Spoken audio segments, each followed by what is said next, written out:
All right, ladies and gentlemen, we are back like we always do on Saturday nights at 8 p.m. Eastern 10 Eastern Standard Time, and on Tuesday night at 8 o'clock Eastern Standard Time. So here we go again. So tonight we're going to be going into getting away from the war. I feel like I'm just repeating the same thing, just a different day and different occurrences, right? But what really struck me was the idea that a lot of people just don't know the history of our people, and especially our people. And that's coming more to the forefront of what is really happening and what happened. So tonight we're going to be covering part one and part two of that, and the X Files. So it's about an hour and a half of the video. Then we're going to get into the X Files of what has been hidden from us. All right, hey, Brother Willie, I really appreciate it, man. It's like always, I can count on you, and much love and stay black, man. You know how we do. But tonight we're going to be going into uh, our history, man, and what that means, how that means, why that means, and the importance of it, because the past reflects highly in the present that allows you to predict the future. When you know the past, you can understand the present and predict the future, bro. It's just that easy. It's not nothing complicated. And, the world goes around in circles in a positive way or in a negative way. So tonight, we're going to cover my boy's video, Benyan. Excuse me. Uh, I know damn well I'm not tired by now, right now. Benaya Israel. And we're gonna take it in 15-minute blocks, and then the one that's an hour, we're gonna take that in the 15-minute block. It really depends on how the flow of it goes, and we'll be right back.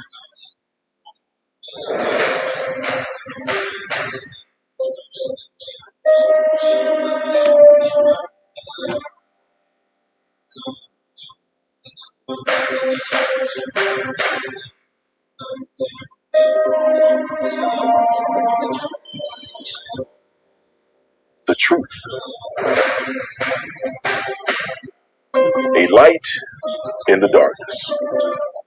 A word of restoration.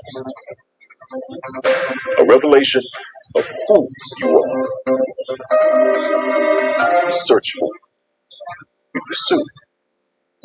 Then one day, you find it.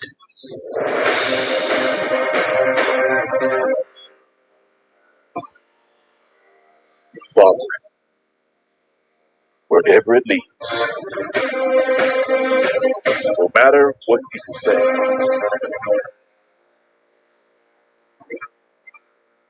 And you may be surprised just what you may find. And the revelations just may change your life forever.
why do you need to know your identity?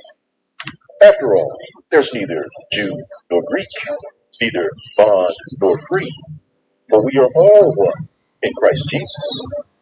This, of course, being said after the Jews were persecuted and enslaved by the descendants of the Greeks. However, that aside, the question still stands. Why should one know his or her identity and ancestry? Well, the answer is simple. If you're Israel, then the land of Israel is your land. It's literally yours. The Sea of Galilee, it's yours. It's literally yours. Paid in full and given to your forefathers. It's your property. The River Jordan and the holiest city in the entire world, Jerusalem. It belongs to the Most High Yah and the children of Israel. This includes all the territory therein and all its resources. To deny one's inheritance is to willingly give up your valuable possessions for free and instead lay claim to tiny pieces of land in the places in which you were scattered and pay rent and mortgage to the rulers of the land in which you were scattered. So, why is it important to know your identity?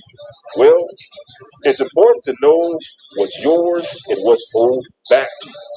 It's also important to know the prophecies which deal specifically with Israel and the Messiah and being saved from the lands of your captivity. That's why it's important. Maybe you're wondering, are you saying the Jews are black?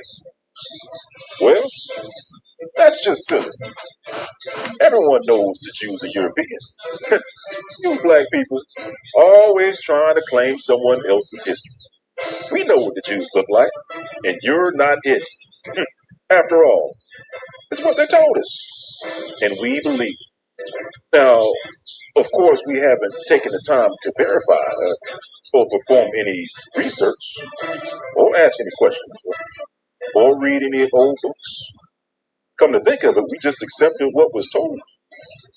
Oh, wait a minute, that doesn't sound right. So, one day, you get curious, and you want to know for yourself. So, you go down to the library, and you march right up those steps, and you check out an old book on Spain and Portugal, the Jews of Spain and Portugal, to finally determine once and for all who the Jews are. So you open up the old book only to find out, oh, they black. So you take it to your pastor and you say, what's this all about? How come you didn't tell me we Israel? How come you didn't tell me the Jews are black? What other truths have you been hiding from me? What do you mean? What do you mean? If Israel's my homeland, then someone else has my property. That's right. According to the old books, Israel is black.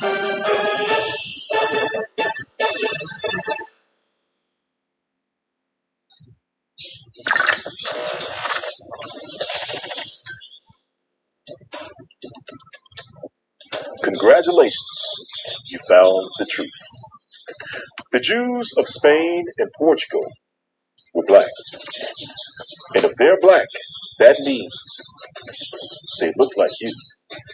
However, your excitement quickly turns to sadness and anger when you realize you've been lied to.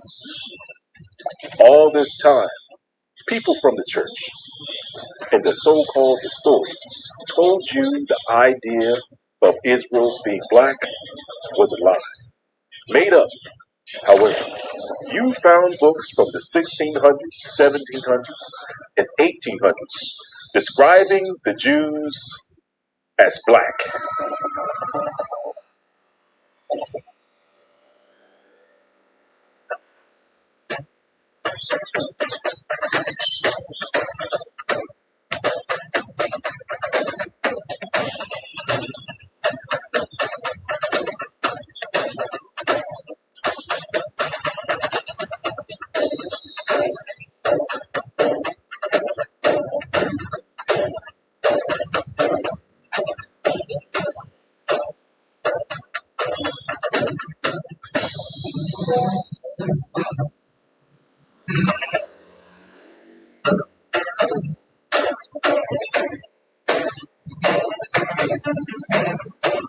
As the following reference reads, and it reads, the Spanish Jew is always dark complexion.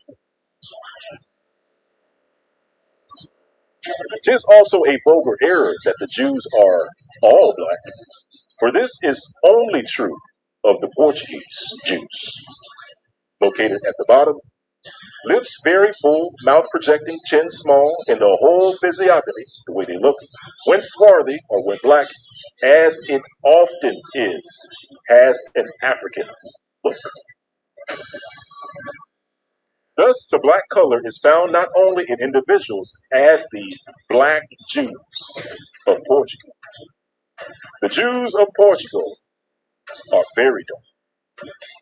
King John II, in 1492, expelled all the Jews to the island of St. Thomas, which had been discovered in 1471, and to other Portuguese settlements on the continent of Africa.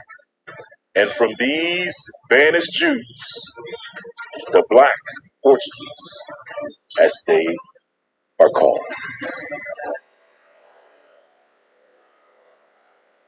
As you can see, Jews were referred to as black, swarthy, dark complexion, and African looking in the old books.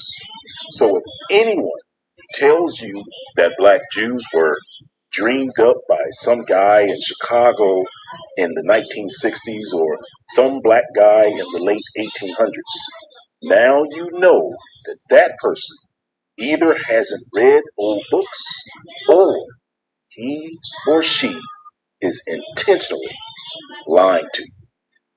And keep in mind that evidence doesn't just consist of old books.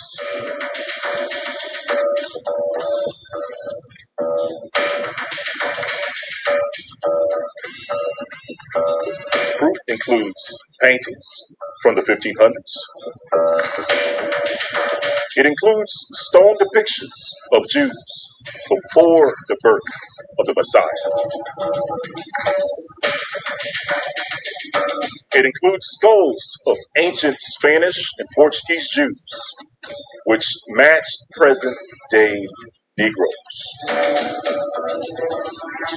It includes names of black Portuguese Jews found on the transatlantic slave ship Manifest. And it also includes DNA.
A comprehensive list of overwhelming evidence can be found in movies such as Hebrews to Negroes by Brother Ron Dalton Jr. and the upcoming Reclaiming the Thrones movie by Moraes to Cole Williams and Josh Cullens. But what is the root issue for that hatred towards our black brothers and sisters? The Lord woke me up kind of in the middle of the night, and He answered that question. And the answer was, because you're my chosen people. In 70 AD, General Vespasian and his son Titus went into Jerusalem with great slaughter. Many outrages and atrocities were committed against the people. It has been estimated that over 1 million Hebrews fled into the interiors of Africa. All the persecution and slavery. The slave markets were full of black slaves.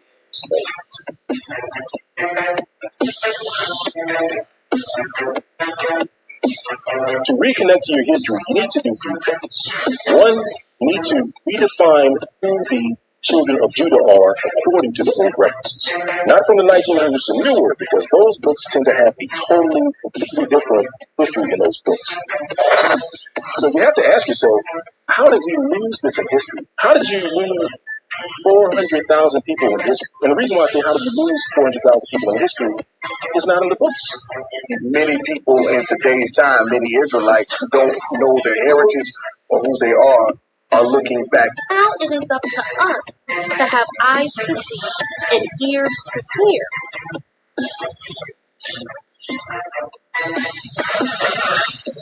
Remember that we're claiming the throne. Hallelujah. Yah willing, this truth will reach the four corners of the earth. The undeniable truth of hundreds of thousands of black Jews in Spain and Portugal less than 10 years before the start of the transatlantic slave trade. And that started in In the very 1518. countries who started the transatlantic slave trade. You see, in 1492, a great persecution of these black Jews broke out in Portugal by King John II. This history is undisputed.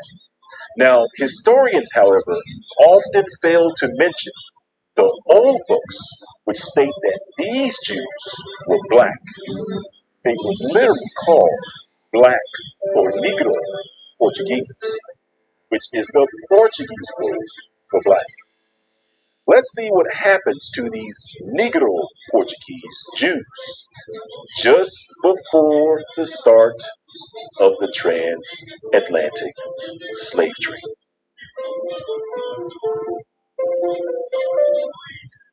The Jews and Moors in Spain, page 214. The King's Creed awoke again simultaneously with the reawakening of his greed. He issued an edict which threw even that of Torquemada in the shade. All Jewish children below 14 years of age were torn from their parents' arms, dragged into the church, baptized. Those under 3 years of age were given to Christians to receive a Christian education, or in other words, to be raised as slaves. Now, this is a little bit more than 15 minutes, but I just really wanted to elaborate. So, in 1492, it began the Spanish Inquisition, not only in Spain, but in Portugal. And what had happened was not a racial animus-based discrimination and or transportation of slavery of the Jews who left or were persecuted, but it was religious-based. And the Catholic Church wanted the wealth of the Jews. They were so prosperous, so successful that it became a non-issue that they gotta go and we're going to take their money. And this was not no white-black thing. This was a black-on-black crime. King John and Queen Elizabeth, King Ferdinand and Queen Isabella, these people in Portugal, the royal families, they were black, but they were Christian. And so the war began. And this is why we say we are prisoners of war.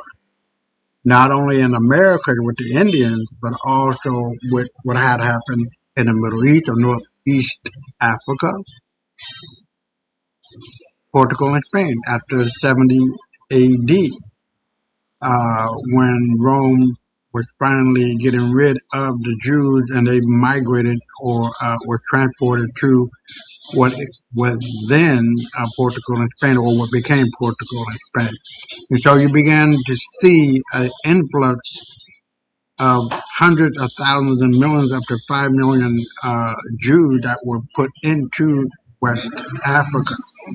So when the transportation started, it was not African that were literally being taken from the west coast of Africa to the Americas.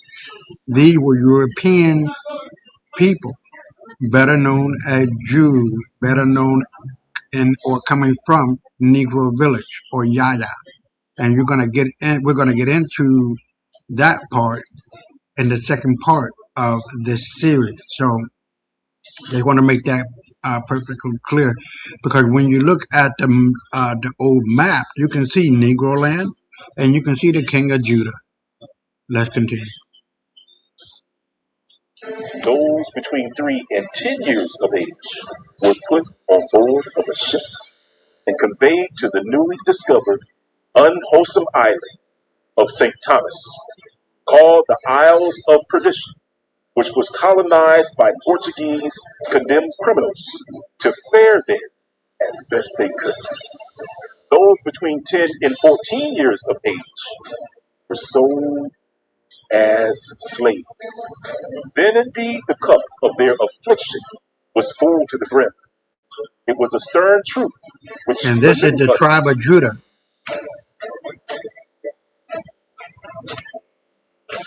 So the North American, African American, is of the tribe of Judah. The Jews have experienced fully the unequal skill of the church in administering pain. Mothers cast themselves at the feet of the tyrants and pitifully begged to be taken with their babies. They were heartlessly thrust aside. Hundreds of mothers, mad with despair, ran behind the ships as they carried off the idols of their heart and perished in the waves. The serene fortitude with which the exiled people had borne such many and such grievous calamities gave way at last and was replaced by the wildest paroxysms of despair. Piercing shrieks of anguish filled the land. Childless and brokenhearted, they now sought to leave the land, but they were told that they had forfeited their rights, and they were given the choice between baptism and slavery. Thousands, after enduring all that they did, after leaving their beloved Spain and all their wealth and ease, submitted to baptism now, in the hope of being reunited with their children. Thousands were sold as slaves. Yet, prior to being sold, they were submitted to tortures, cruelties, outrages too revolting, too repulsive, too heartrending to be here narrated. Now, just keep in mind that this is less than 10 years before the start of the transatlantic slave trade against the black Jews of Portugal. And it reads, terror seized upon the native Portuguese Jews when they helplessly beheld the cruelties to which their Spanish brethren were subjected. They knew then they themselves could not escape the wrath of the church much longer. And they thought of flight, and well had it been for them had they made their escape then. While they were making secret preparations, John II died in 1495. He had been afflicted on the very day when the ships laden with the Jewish exiled children set sail for the Isle of the condemned criminals with a strange, painful malady, and had lingered ever since. His own promising son and successor preceded him into the grave. His cousin Manuel ascended the throne. He was the counterpart of his predecessor, kind-hearted, and a promoter of learning, eager to further the interests of his country by discoveries abroad and by commerce at home. Immediately, he disenfranchised the Hold Jewish on. exile.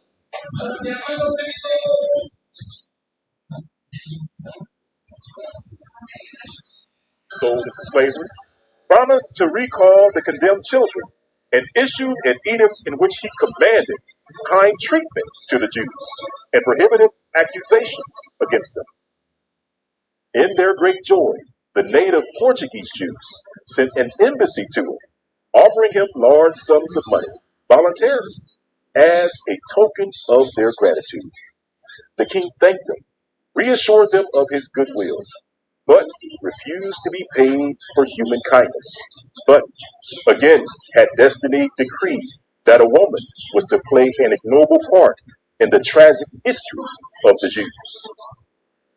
A marriage was proposed between Manuel of Portugal and the daughter of Ferdinand and Isabel of Spain. Manuel was rejoiced with the proposal.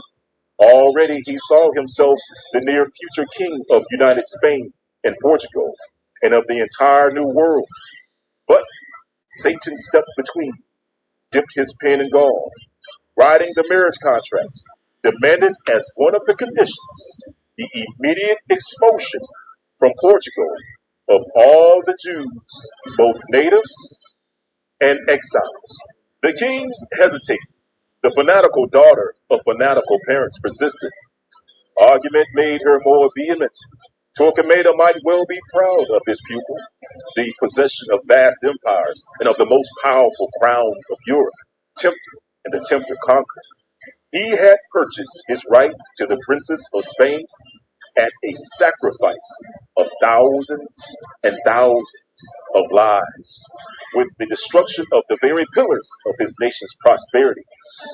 On the 30th of November, 1497, the marriage contract was signed, and on the 20th of the following month appeared the edict of expulsion of the Jews from Portugal.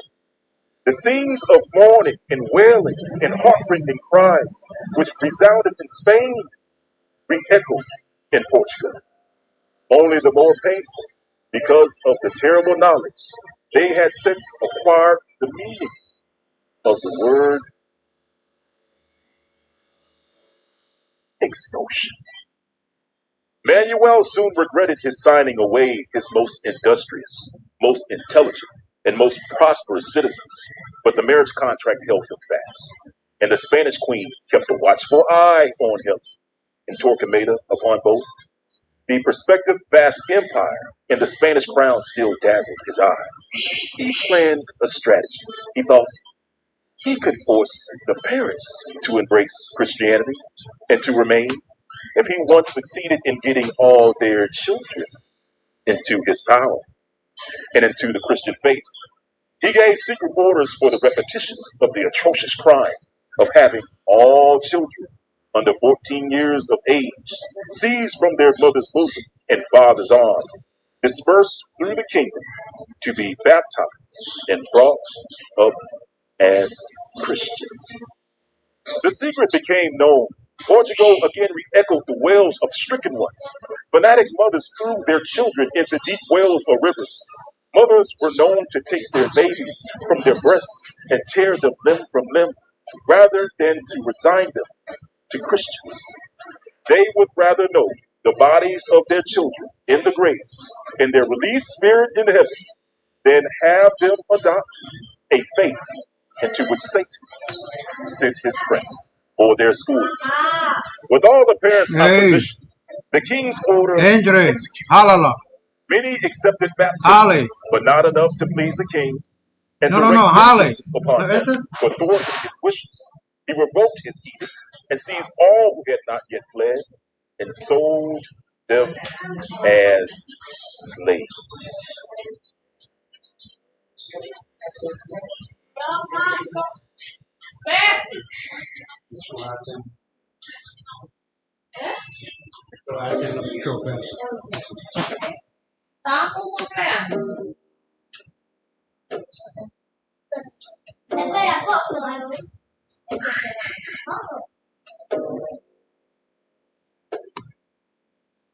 These black Spanish and Portuguese Jews were placed on the west coast of Africa in great numbers because they refused to embrace the Roman religion.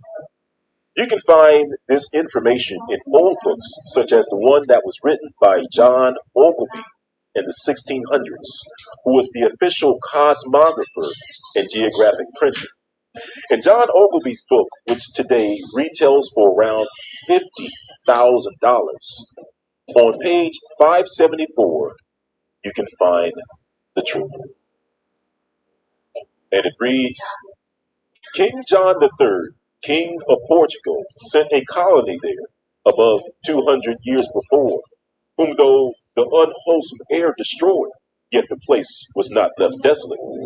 For he sent new inhabitants, who first settled Guinea, next in Angola, and lastly on the island of St. Thomas, that so they might be better used to the air, that the said king sold all those Jews for slaves that refused to embrace the Roman religion, and caused their children to be baptized, from whom, coming there in great numbers, most of the present inhabitants were descended.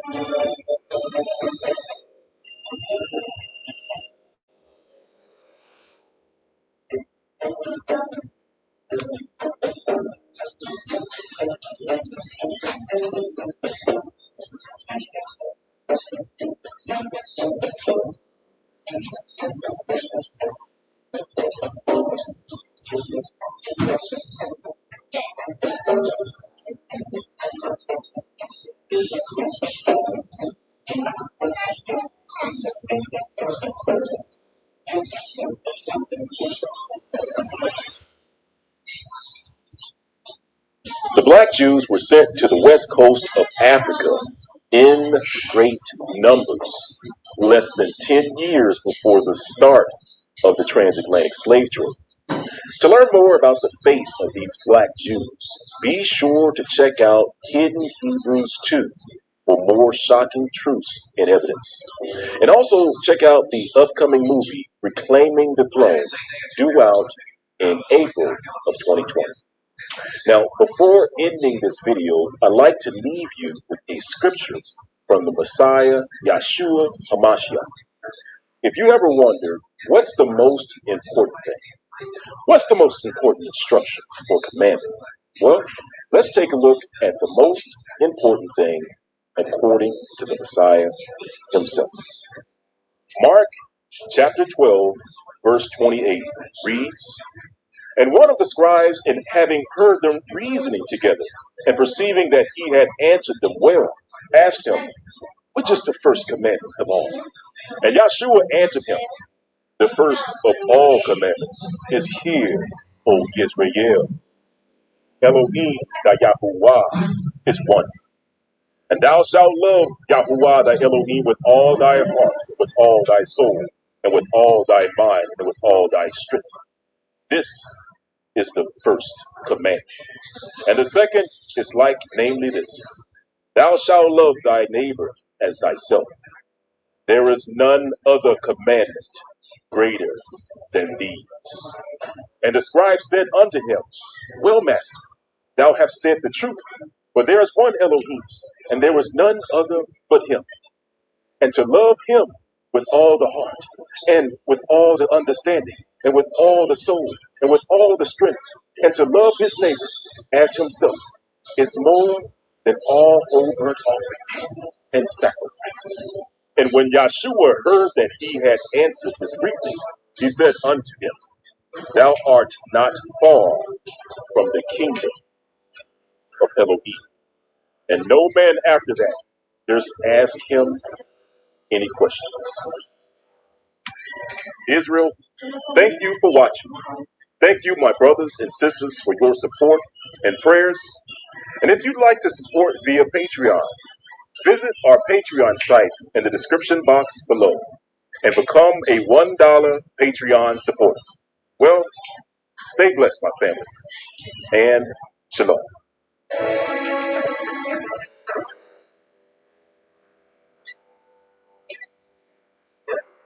Okay.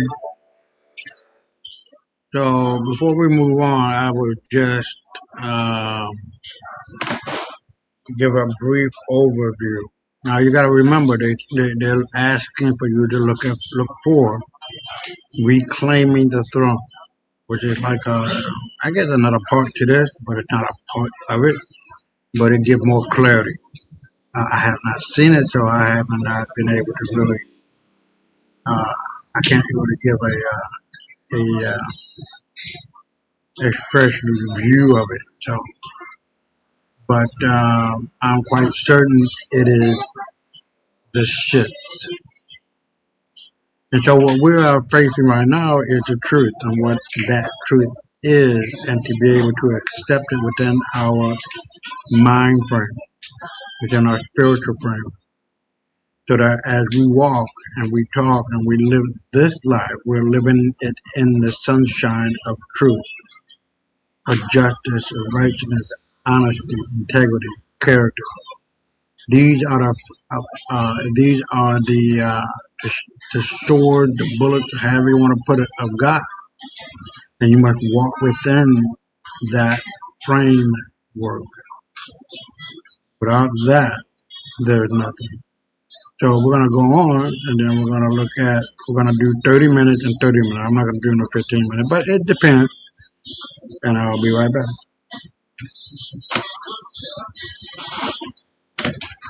All right. Working out the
Señorita, come on. Señor, come on. Vámonos a la deriva. You see, in Spain, before the year 1555, there lived a people called Negroes. And guess what? They were African. It's a people the Apostle Paul spoke of in the book of Romans, chapter 15, verse 24 and 15. And people of the seed of doubt. Let the Bible say, but this wicked world it creates a people trodden down who they always wanna keep a need. But the time has come for all those in the world to see the chains being broken. Spirit, mind, soul set free. A Negro. I said, come on, what's that to my Negro? Praise the Most High, cause we's about to go. Once they found out more about these Negroes, said a Negro. I said, come on, what's that to my Negro? Praise the Most High, cause we's about to go. Once they found out more about these Negroes. In 1492, Ferdinand and Isabella issue an edict to expel the Jews. They were banished from Portugal and Spain, and for their faith they were treated inhumane. This kicked off the Atlantic slave trade. Our history they try to erase. This fulfill Deuteronomy 28. Every single curse is black Hebrews living every day. Our Hebrews and every nation. We are Hebrews and every nation. Let the Papa see what this wicked world decrees of people trodden down, who they always want to keep beneath. But the time has come for all those in the world to see the chains being broken. Spirit, mind, soul set free. A Negro, a Negro. I said from the west up to my Negro. Praise the Most High, 'cause we's about to go. Once they found out more about these Negroes, said a Negro, a Negro. I said,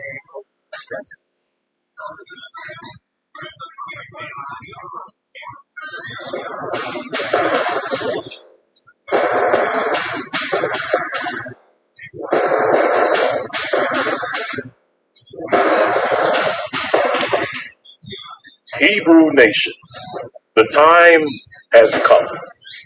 The time has come for the world to learn about the true history of the so-called Negro.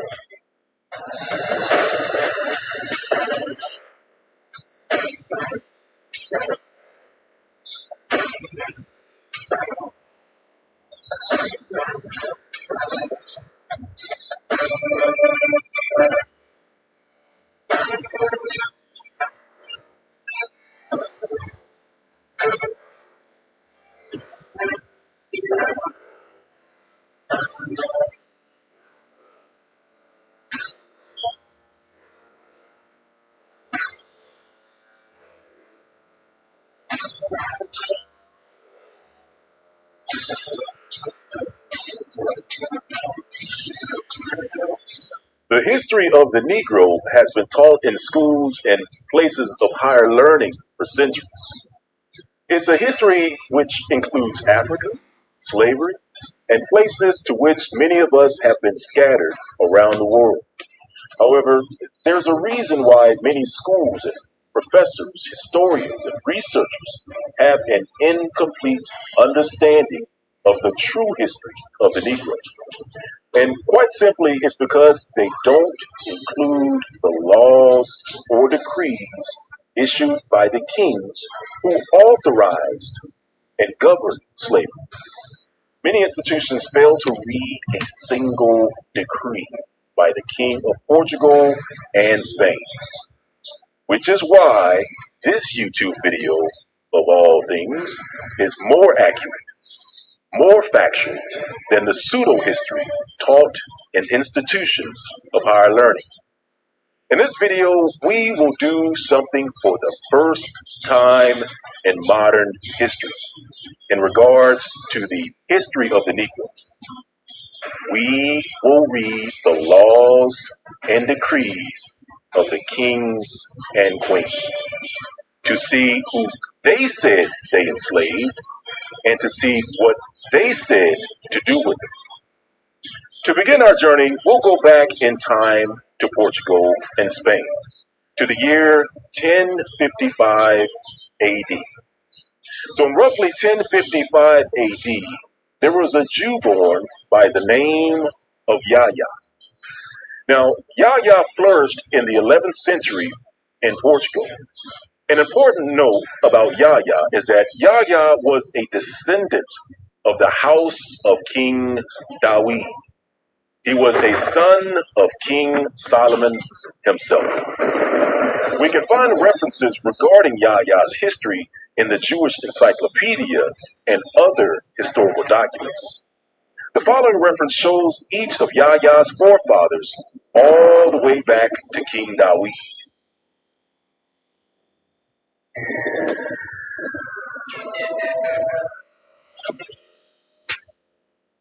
Like Dawid, Yahya was a beast on the battlefield. The Bible says in 1 Samuel chapter 18, verse 7, and it reads, "And the women answered one another and played and said, Saul has slain his thousands, and David his 10,000s." So in the 11th century, Yahya teamed up with King Alfonso of Portugal against the Moors. And after defeating the Moors, the king of Portugal honored Yahya by giving him a territory called Aldeias dos Negros, or Village of the Negroes. And most importantly, he changed his name to Negro.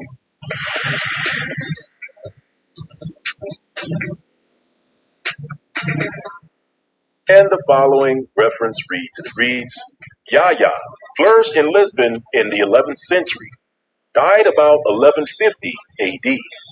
He was held in high esteem among the Jews, and King Alfonso I honored him for his courage. After the conquest of Cimtarim, the king presented him with 2 country houses that had belonged to the Moors, wherefore he assumed the name Negro.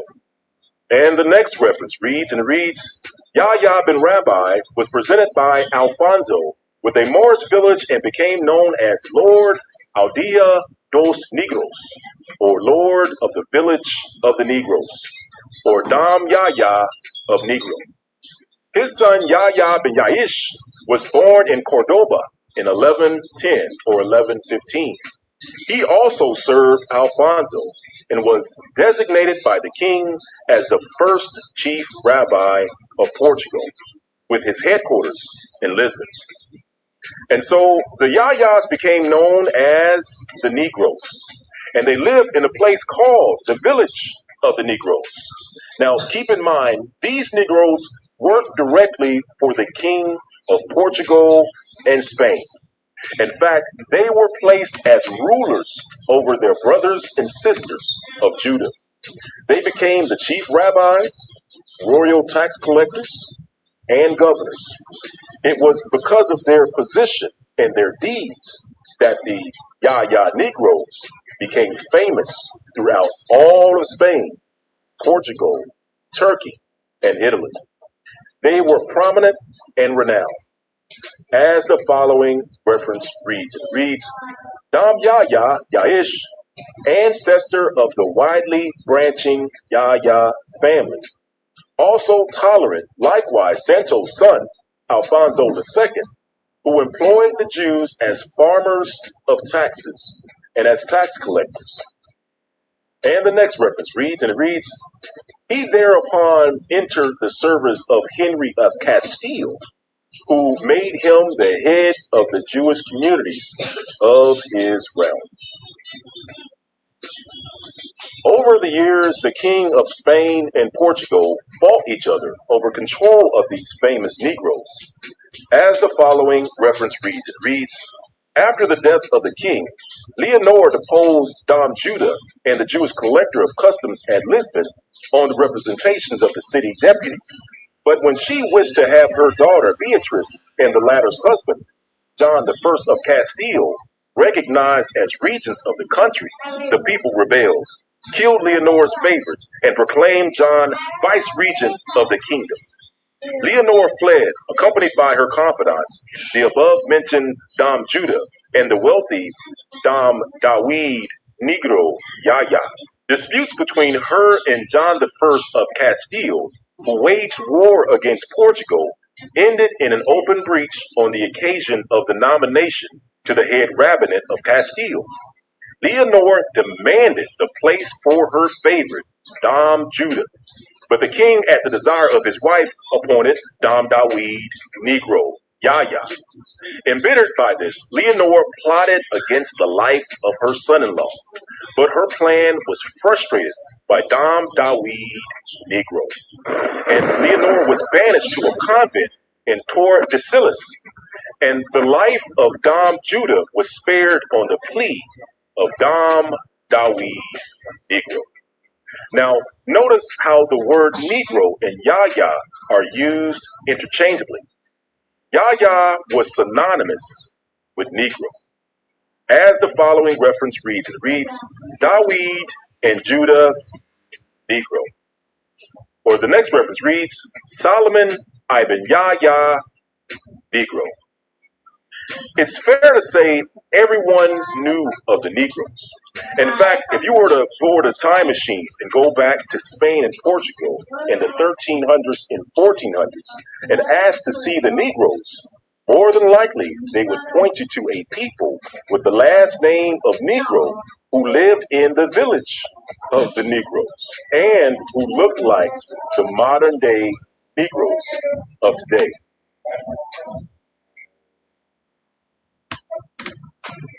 And now, let's finally TKO the description of Spanish and Portuguese verbs. Right, left, do your right, left, uppercut. Right, left, do your right, left, uppercut. According to the old references, Spanish and Portuguese Jews were described as black, swarthy, and brown. Right, left, uppercut. They're even described as being as black as the Bicaris of Africa, who look like the modern day Negroes today. Right, left, uppercut. Right, left, do your right, left, uppercut. Right, left, do your right, left, uppercut. Uppercut, right, left, do your right, left, uppercut. The shape of the ancient skulls of the children of Judah in Lachish are Doli Kosafala, which is the shape of the modern day Negro skull. And next, ancient monuments of the children of Yehuda shows that Yehuda has woolly royal Negro hair.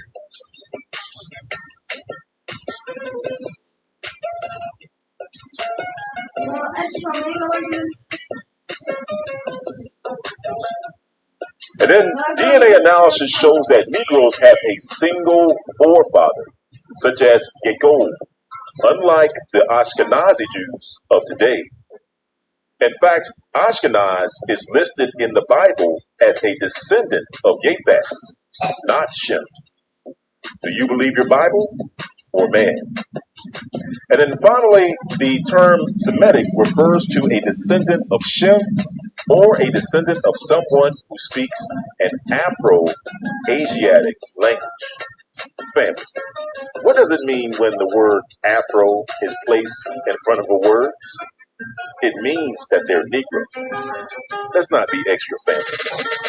Family, this matches right, left, do your right, left, uppercut.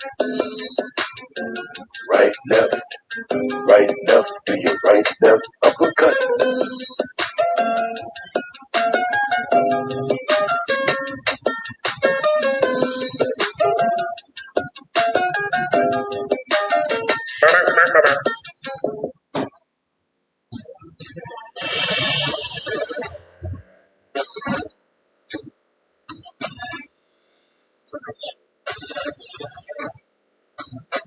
And now, let's review what we've learned so far.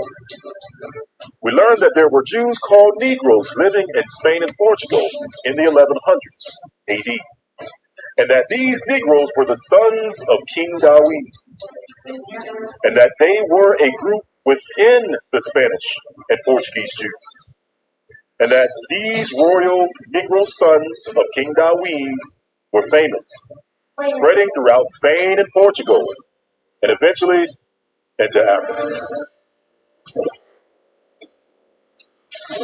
Persecuted, murdered, and enslaved, and driven to the four corners of the earth.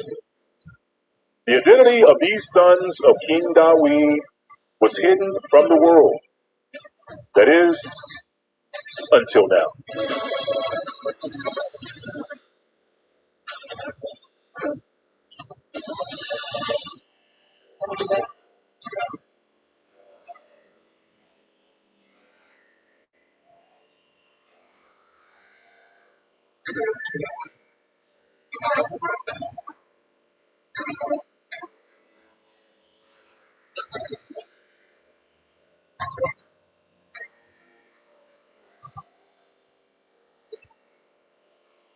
Blancaros,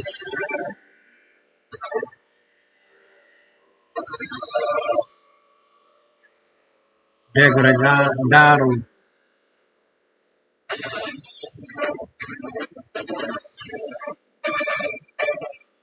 the children of Judah. From Yahya to Negro to the village of the Negroes, to the chief rabbis, to governors of Spain and Portuguese Brews, to the great expulsion in 1492. After Spain conquered the city of Granada, the king and queen of Spain told all the Jews to convert to Christianity, get out, or die. Many of these Brews fled directly into Africa. In fact, the exodus of hundreds of thousands of Brews from Spain had created such a stir in Europe that the harbors of Spain were crowded with ships ready to carry them to Africa and other destinations. As the following reference reads, and it reads, the Spanish Jews had made such widespread repute, and their expulsion had made so much stir in Europe, that crowds of ships were ready in Spanish seaports to take up the wanderers and convey them to all parts, not only the ships of the country, but also Italian vessels from Genoa and Venice. And the next reference reads, the northern coast of Africa and the inhabitable regions inland were full of Jews of Spanish descent. It's important to know that this mass exodus of the house of Judah from Spain involved 400 to 800,000 black Brews. In other words, the number of black Brews leaving Spain less than 10 years before the start of the transatlantic slave trade was enough to fill this college football stadium 8 times over.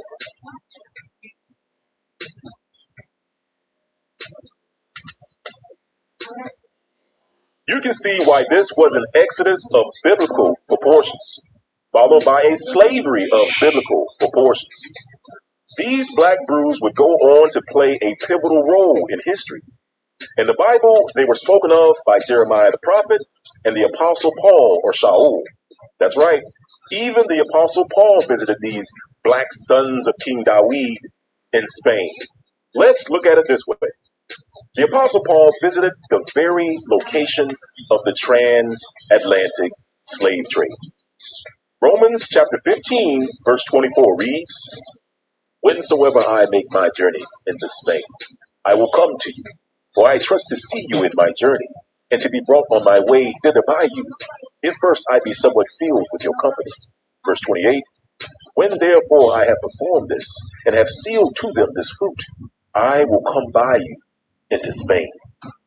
Another important note is that the exodus of the Negroes from Spain wasn't a single event. Instead, it was a sustained event over many, many years. Indeed, the sons of David had endured persecution after persecution by the hands of the Christians, until finally many fled Spain and Portugal for Africa. For the sons of King David, this was their Christian nightmare.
And so some Negroes fled from Spain and went directly into North Africa. And from there, they moved deeper into the interior, past the Sahara Desert, and settled in a place called Negroland, also called Soyudan, also called Lamland. And the sons of King Dawid had returned to the continent they left long, long ago. And indeed, the sons of King Dawid had returned.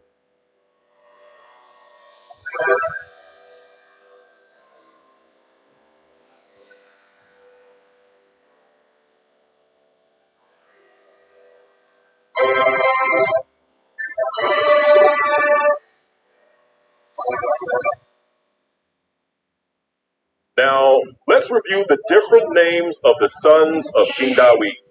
And for this, we will review a reference which shows the progression of King Dawid's sons' names over the years. For example, we know that the Portuguese and Spanish Jews were once called Black Portuguese or Negro Portuguese. These were the children of the Jews who had fled into Portugal, and in particular, these were the Jews who fled from Spain in 1492 by way of the expulsion edict of King Ferdinand and Queen Isabel. And then last but not least, we see these Black Portuguese Jews descended from Negroes. It goes from Black Portuguese to Jews to Spanish Jews to Negroes. Who were the Negroes in 1492? Who were the Negroes called Black Portuguese? Who were the Negroes called Jews and were later expelled to Africa? Answer: these were the descendants of Yahya, the sons and daughters of King Dawid.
Let's take a closer look at the home of the Negroes in Africa called Negroland. The question is, where did the Negroes of Negroland come from? Let's see if we can find the answer. As the following reference reads, it reads, the Negroes proceed from the Soyudan or Negroland and are the objects of a lucrative trade. They are a degree higher as a caste here than in America. The imperial family or the royal family is mulatto, and the Moros de Rey are mostly black. At Tatum, Tangier, and other cities of the North Coast, there are still many Moorish families who speak Spanish. and are descendants of those who were expelled after the capture of Granada to Spain. Now notice these Negroes were expelled from Granada in 1492. The question would be, lived in Granada in 1492. As the following reference reads, King Alfonso, whence we may learn, if we can believe it, that a king of Spain had assisted Nebuchadnezzar in reducing Jerusalem, brought an enormous population into Spain, all from either the family of Dawid or at least from the tribe of Judah, and that the royal family resided first in Seville, then in Granada.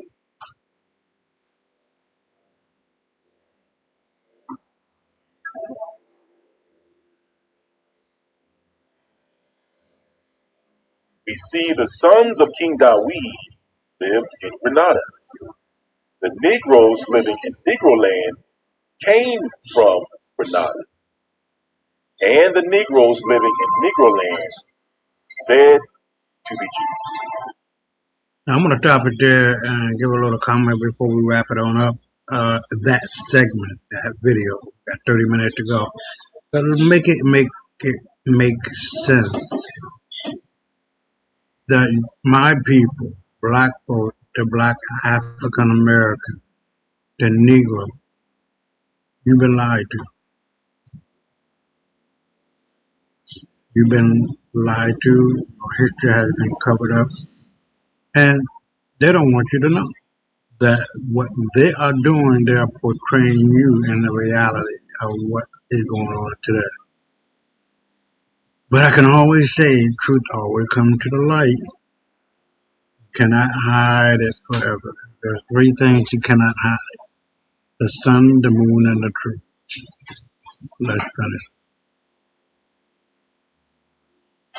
As the following reference reads, the natives of Lamland, which is another name, Negroland, are Jews.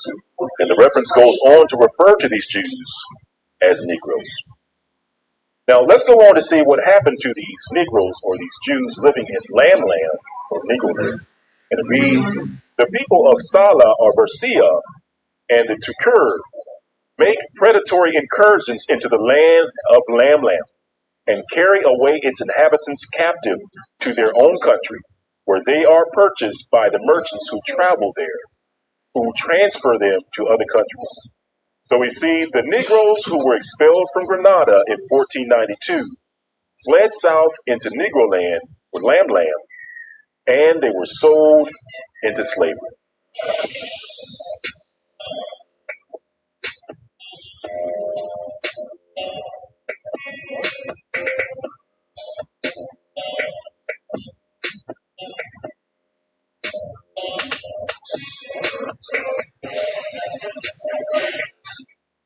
The Spanish and Portuguese Jews were transported to Africa primarily in one of four ways. Method 1, they fled directly from Spain into Africa.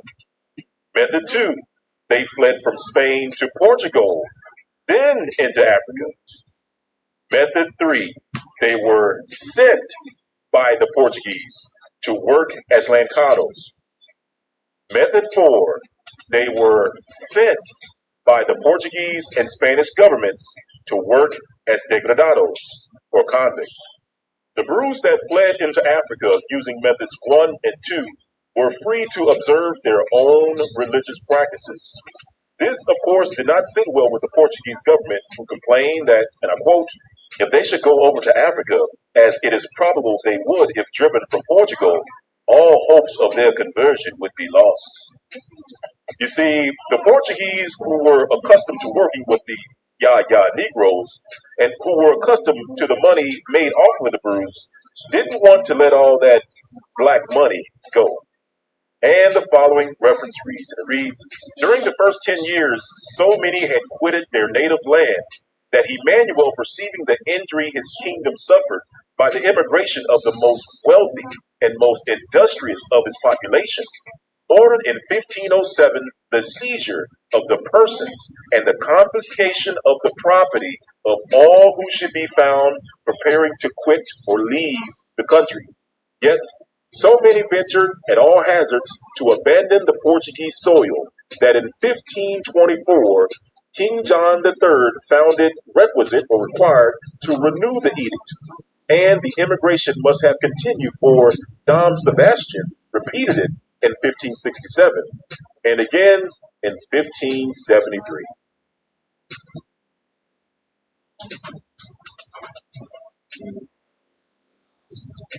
The Portuguese wanted desperately to retain and convert their Negroes.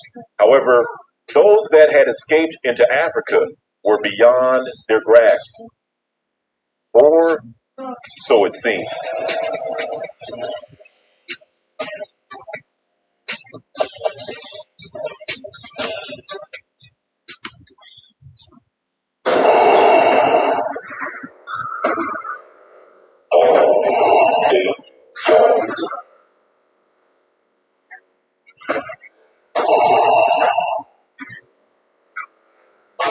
This is where the brews sent into Africa by Method 3, the Lancados, becomes part of one of the most wicked, the most evil of plans of all time. Portugal would take the children of the sons of King David by violence, some no older than a newborn baby. They would give these children over to wicked, to evil bishops and godparents, to rear them in the tenets of Christianity and the ways of the empire. And these children would be raised to be the right hand of the Portuguese Empire in Africa. Think about it. What happens to a child raised by your enemies to do the deeds of the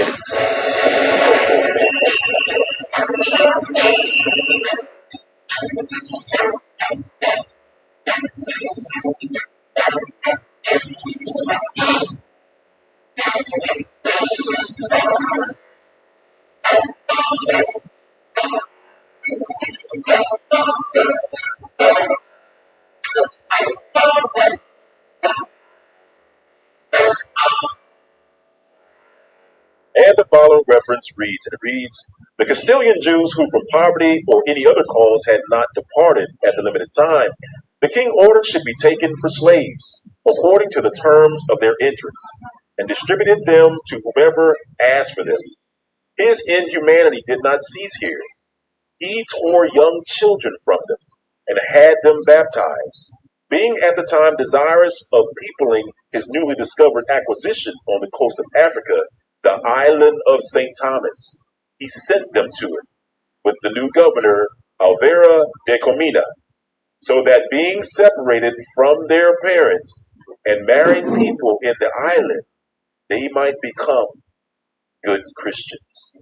Now, the Lancados are arguably the most dangerous to their fellow brews in Africa, and it's because they were raised by their enemies.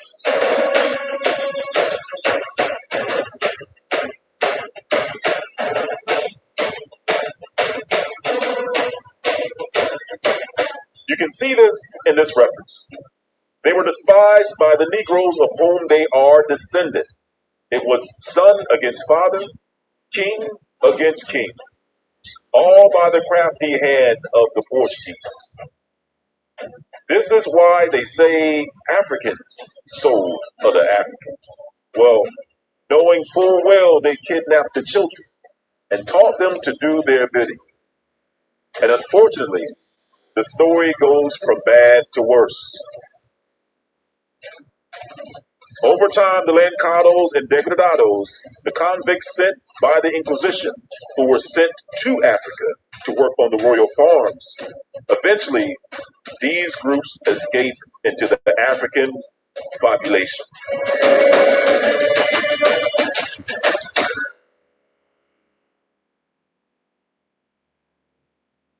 Jobson described these Lancados under the name of Portugalese. I must break of a while from them, and acquaint you first of another sort of people we find dwelling, or rather lurking, among these Mandingos, only some certain way up the river. And these are, as they call themselves, Portuguese. And some few of them seem the same.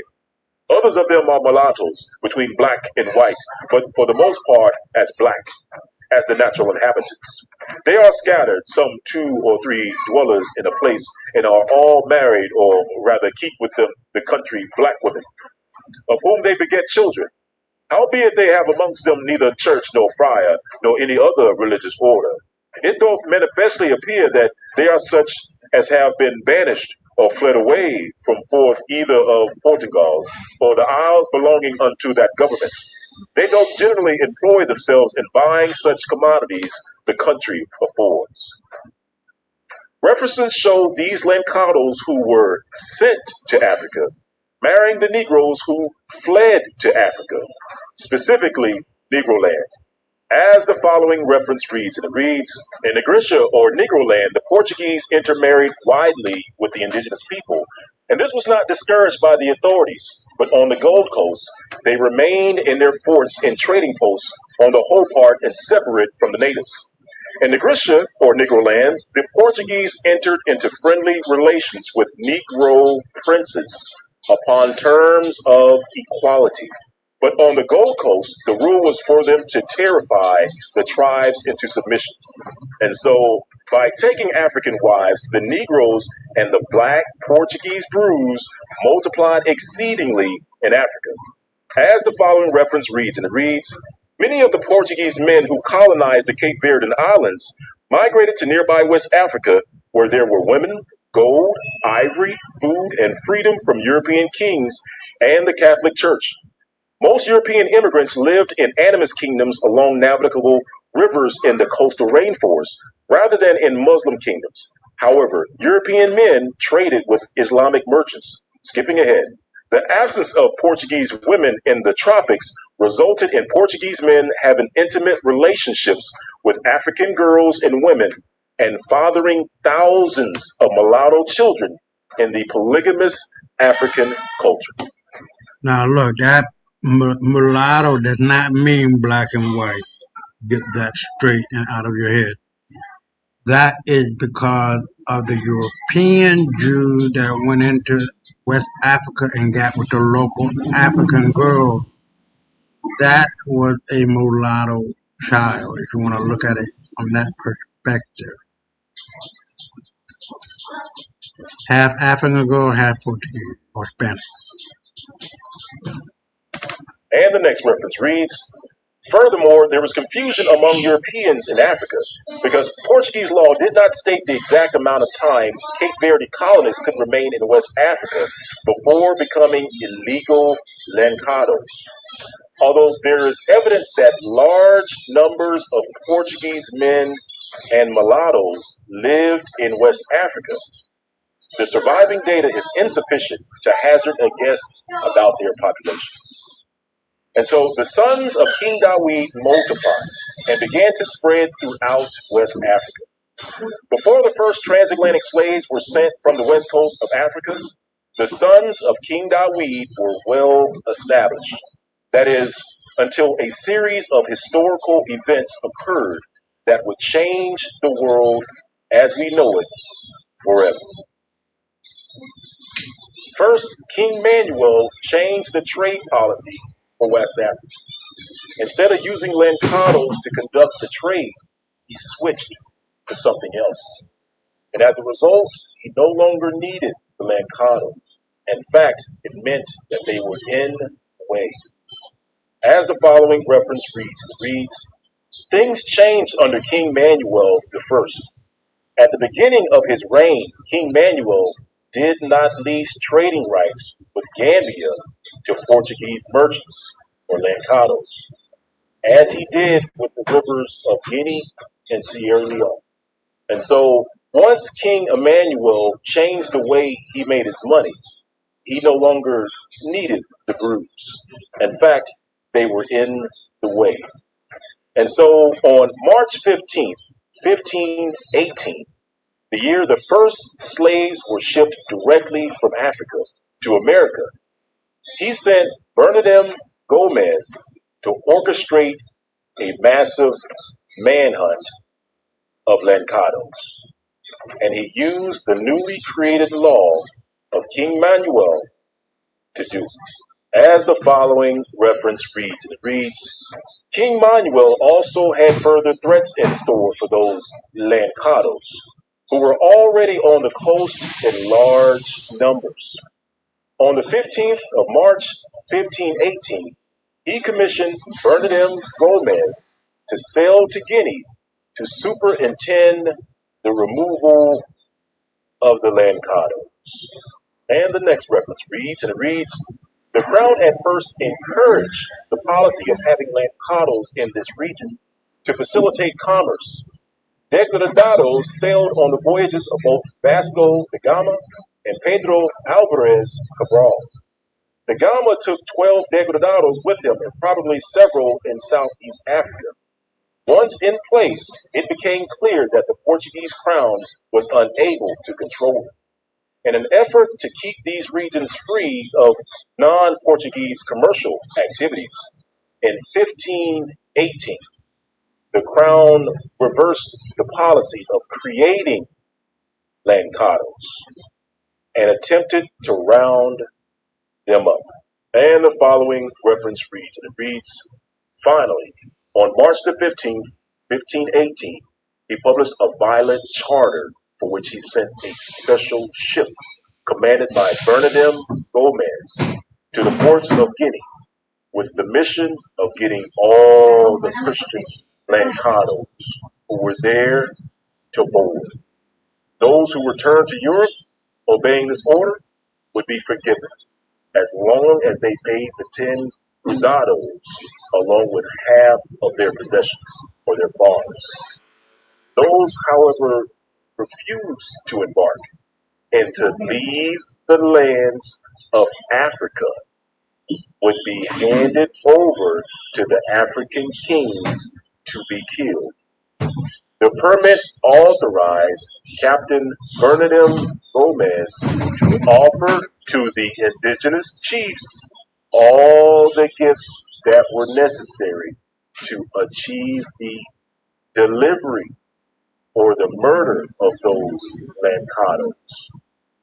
It seems that these violent measures by monarch Venturoso were intended to reach Jews and foreign adventurers who spread freely along the African coast.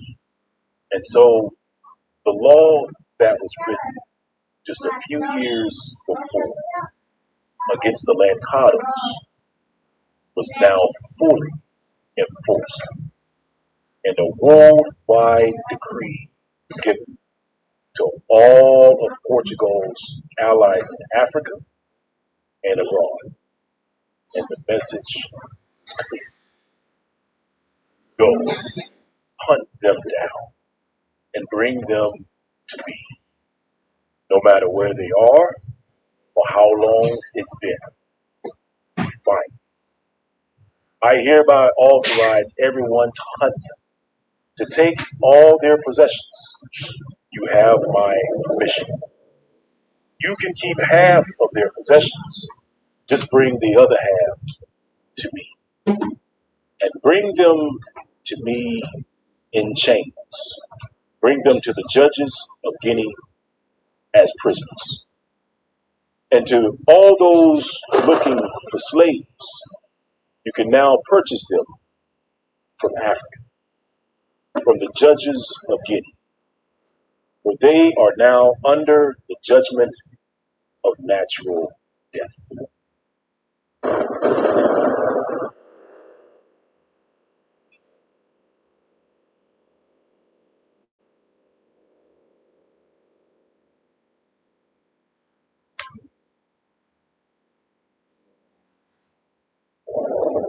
Now, that was a summary and a paraphrase of a law that's roughly 20 pages long.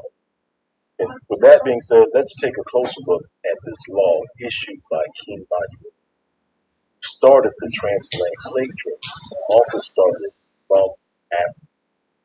This is the law that's never taught in any institutions of learning. A copy of this law can be found in Portugal's National Library. And you can check the description of this video for a link of your very own copy of a non-translated copy. Now, this document is written in ancient Portuguese, which doesn't translate well into translate. So, with that being said, we're blessed to have the help of my helpful sister, professor, perfectionist, along with a professional translation company to review and certify these translations. That said, here are a few important excerpts from our translations. First, the law starts by stating the people of whom it is for. Researchers agree this law was written specifically for Lancados. See this in books from the 1900s. We also note that this law describes the targeted people as being those sent and those who go to Guinea. This lines up with the views of King Dawi's sons that we reviewed earlier in this video. Some were sent by way of the expulsion edicts, and some fled on their own. Those are the ones who go to Guinea without the king's consent.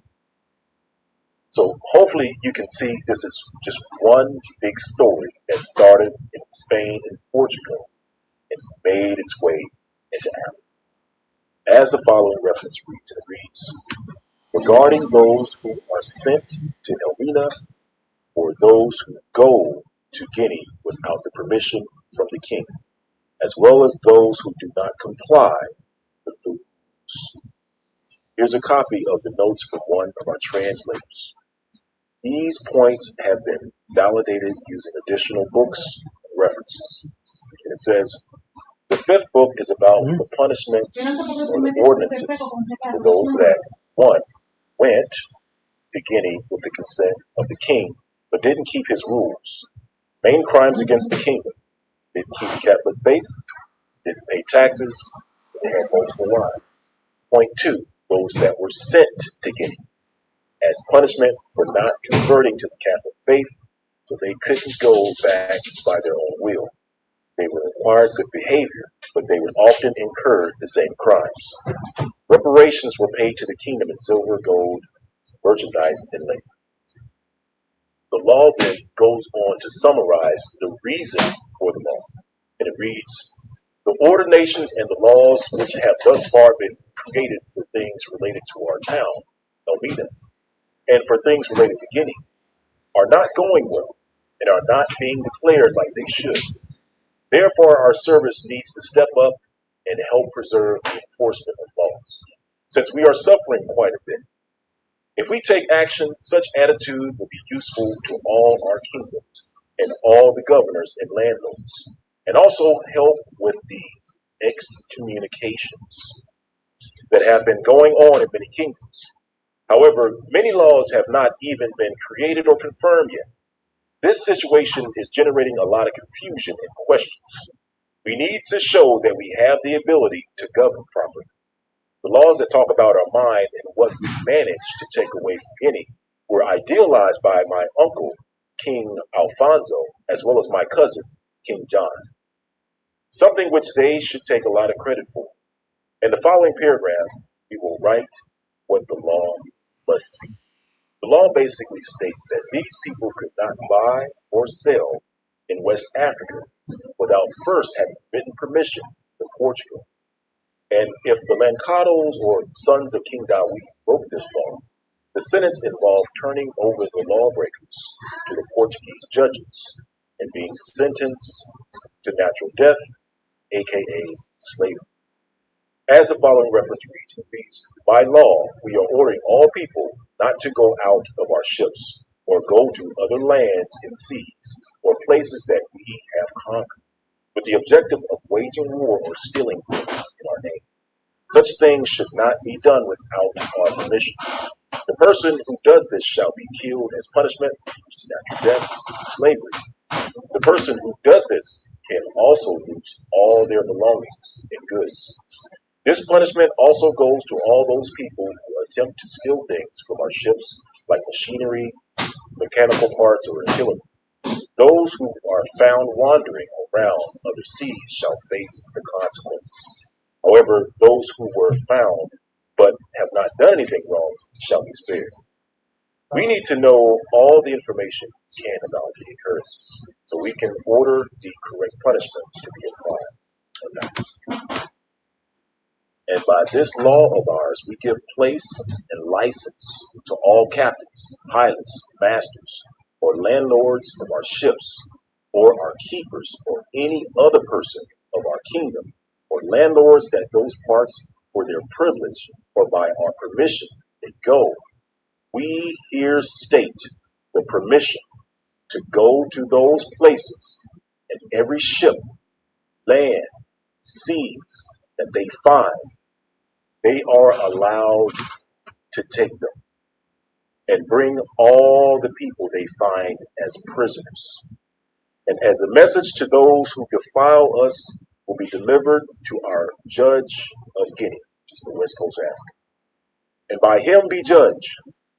Half of what they had will be divided by those who brought them, and the other half will be ours. And last but not least, the same law that authorized the taking of these people also authorized for the first time taking of slaves from the west coast of Africa. As the following reference reads, we are also certified to give permission to the captains of our ships and to order them to go to Elmina or to Sao Tome and to Principe Island to trade and to negotiate. However, a trip to Sao Tome and Principe Island should be taken when it is really necessary. There, our ships might have the possibility of buying many slaves to bring to our kingdoms, as well as other things that can be purchased. Ladies and gentlemen, this law written by the King of Portugal is the actual law that started transatlantic slave trade from Africa to the Americas.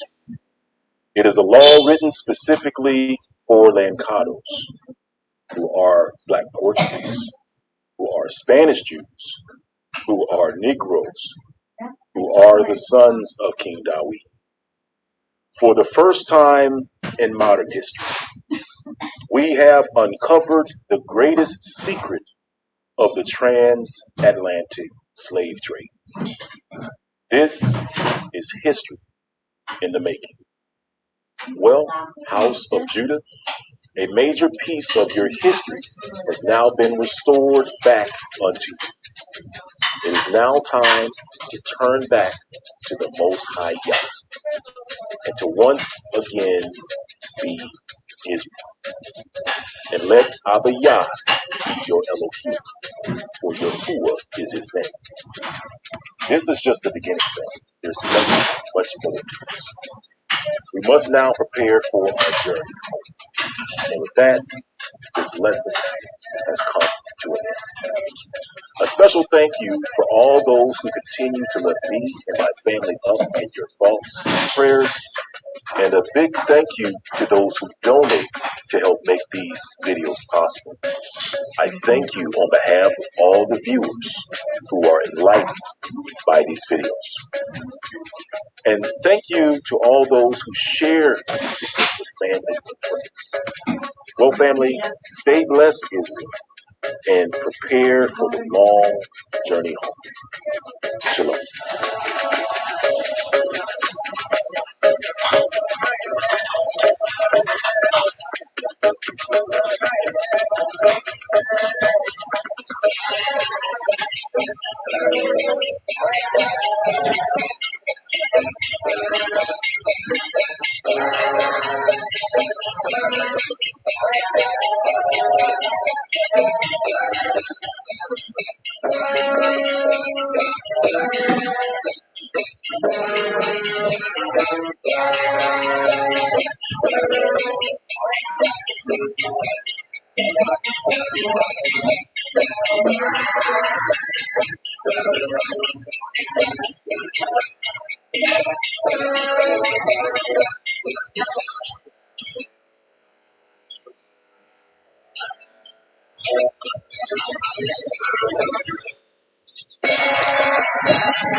All right, shalom. So that'll be the wrap for those two videos. And we're going to go into now the X-Files. Hold on.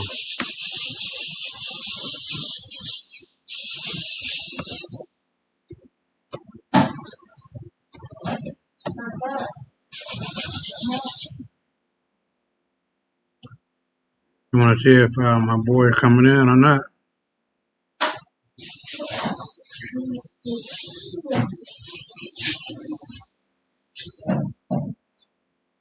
Hold on.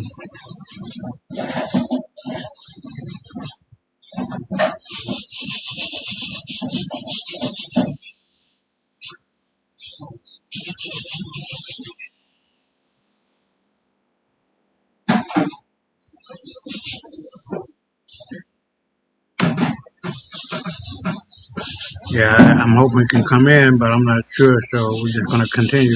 So we're going to go into the X-Files now, as we always do. And it's just going to be supporting evidence of what we've been talking about all along. How dirty and low down these Ashkenazic Jews are.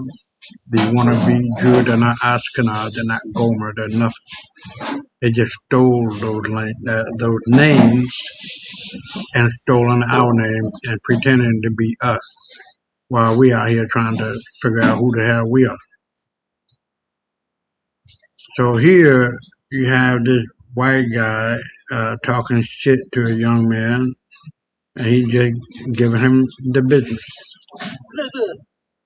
And I'll be wrong if I knock the fuck out of him right now, wouldn't I? I would have gone to jail. I would have gone to jail. Well, you see, record it. Come on, record it. Record your hand too. Record your hand too. That's why you was on the ground. You gonna pump your hand what? Now, do it. Do it. Do it. You see this, right? So when I knock you the fuck out, don't say nothing. I got it. This ain't gonna count. When I knock you the fuck out, don't say nothing. Yeah, so the part. No. No. No! No! No!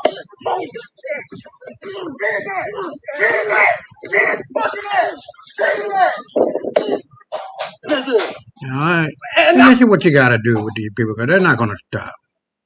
They're so blinded by their pride. Pride comes before the fall. And the false information that they've been given from their parent, great-grandparent, great-great-great-grandparent going back 400 years, that they actually believe they're white. They're not white. They're just bleaked out Negroes coming from us, mixed in with the Neanderthal. And so here we have two of these people pretending to be female, or one female, the other not. And they're raising kids, and they're killing the kids and raping the kids. What more fucking evidence do you need that this is modern day Sodom and Gomorrah? We are on our way to the hospital because Brianna was having some symptoms. Her left arm was going numb and tingly, and she had a horrible headache. So our doctor said, head on in. We are on our way. I learned my lesson last time, having to put my hair in that cap. It is in my curl side out, ready to go. Nathan has his bandana on. Are you ready? Are you scared? Ready. Oh, we are professionals. This is our second time. Here we go, boo-boo. Pray for us. Pray for us and for Brianna.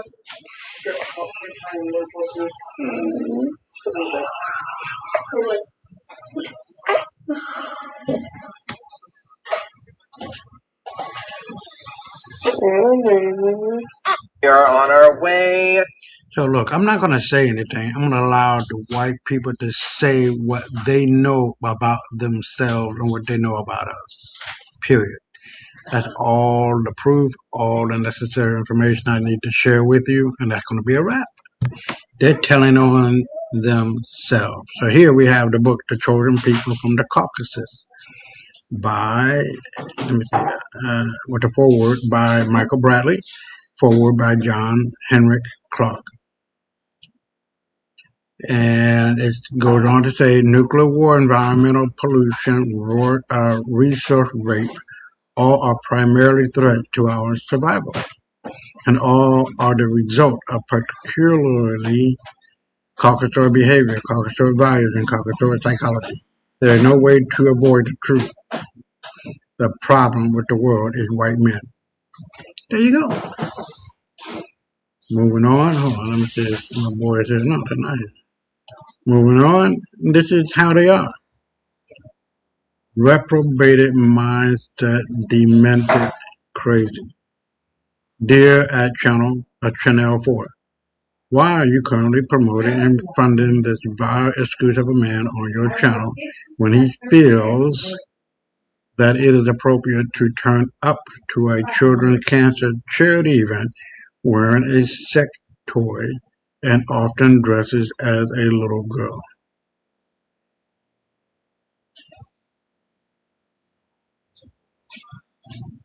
Oh boy. And here we have a sister telling you, based on what I know for a fact because I wrote the book on it, it's called The White Man's Burden of Lies and Deceit, that they've been living a life of lies and deceit. 12 minutes. I'll be right back. That's why I find what's happening in 2026 and really what's been happening since 2016 so endlessly entertaining. Me and my mother talk about it like it's the fucking Super Bowl. Because what's happening is something that my grandparents could have never predicted. Which is that finally, for once, white Americans, specifically white Americans, I'm not shading Europeans, I'm not shading Canadians, I'm talking specifically about white Americans. The collective delusion that white Americans have been living under is now starting to butt up against actual reality, and we are watching their entire collective identity nosedive and fracture and just like fragment like a fucking fractal. And it's shooting off all of these colorful ass rainbows, all of this fucking chaos. And I gotta say, I'm really enjoying the show. I mean, it's truly like the greatest show on earth because you think about it, right? Like, okay, for instance, since the days of chattel slavery, what have white men always said? Black men are the ones who are sexual deviants. Black men are the ones who fantasize about raping women and children. Black men are the ones we have to protect the women and children from. That is the collective delusion that white people have been operating under. And so they've been treating black men this entire time as if black men are the ones to be scared of. Now, don't get me wrong. I would never defend men in general in public, like capital M, man. I would never defend the man in public. But the facts are that this entire time, it's been white men, the most conservative, the most upstanding citizens of white men who have been the biggest sexual deviants. We are seeing this now. Not only are they sexual deviants, they are like apex predators of sexuality to the point where they're running whole global international fucking organizations for this shit. Not black men. Black men ain't really caught up in that shit. Some are, like Diddy. But like for the most part, the highest levels or the lowest levels, depending on how you look at it, of sexual deviancy, sexual predatory like behavior, rape and pedophilia, incest, all of that shit. Now white people are starting to wake up to the fact that they're the ones leading the charge on that. White people also love to act as if they're the only disciplined ones in the room and that they're the only ones with class in the room and that communities of color are too loud or too brash or too crass or whatever, as if like they're above us because they know how to act and like they act better, old money aesthetic or whatever, when I have quite literally never in my life seen anybody more ghetto, ratchet, fucking trashy, low down than Trump and the people he surrounds himself with. There it is. Those are the dirtiest, slimiest fucking people I've ever There it seen. They're is. way more ghetto than any hood rat I've There ever it met. is. Trying to pretend as if white people can't be just as ghetto, if not more, as communities of color is wild as fuck to me. Like, this is some grade A fucking trash. And it's clear proof that money cannot buy class. That's why they hated Obama so much, because Obama put a crack in the mirror. Obama was like maybe the first modern crack in their fun house of illusions, and then Trump just like it's like crashing all the mirrors down into ash. But Obama was definitely the first crack. Obama was their first inclination that, oh wait, are we in a fun house? Is everything that we believed actually the opposite? Wait a minute. Obama was the catalyst. They hated him for that. They did not want to wake up. They're like that woman. Hold on. Jacob.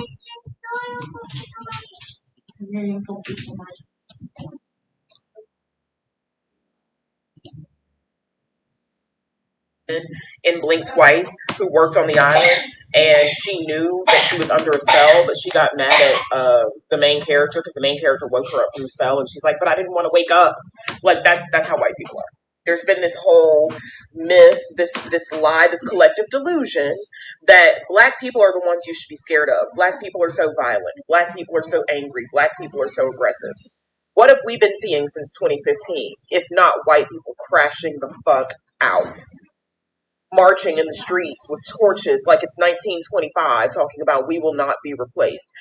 Annihilating their entire families, shooting up schools, churches, concert halls, grocery stores, other types of music venues, nightclubs, like all types of shit is coming out now.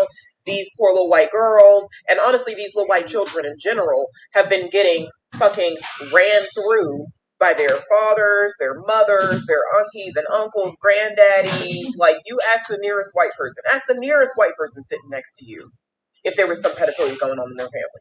At any point in the last 3 generations, I guarantee you they're going to say yes. And just to be clear, I'm not saying that pedophilia doesn't happen or like only happens in white communities, but what I am saying is that white people in particular really try to play that whole perfect act on some like don't worry darling type shit.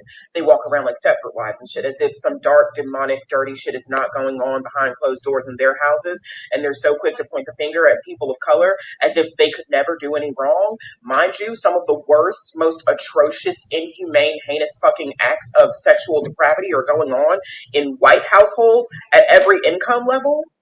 And now we're finally starting to see it. At least these communities of color where crazy shit like that happens, at least they're not trying to walk around acting as if they're like gods walking the earth, trying to position themselves as the moral standard and the cultural standard that everybody else should follow. Like, it's the hypocrisy for me, and that's what I'm trying to say. The myth of American exceptionalism, America's the greatest country on earth, that's been proven false over and over and over and over and over and over and over again, repeatedly, for the past like 10 or 11 years. We do not have the best education. We don't have the best infrastructure. We don't even really have the best culture.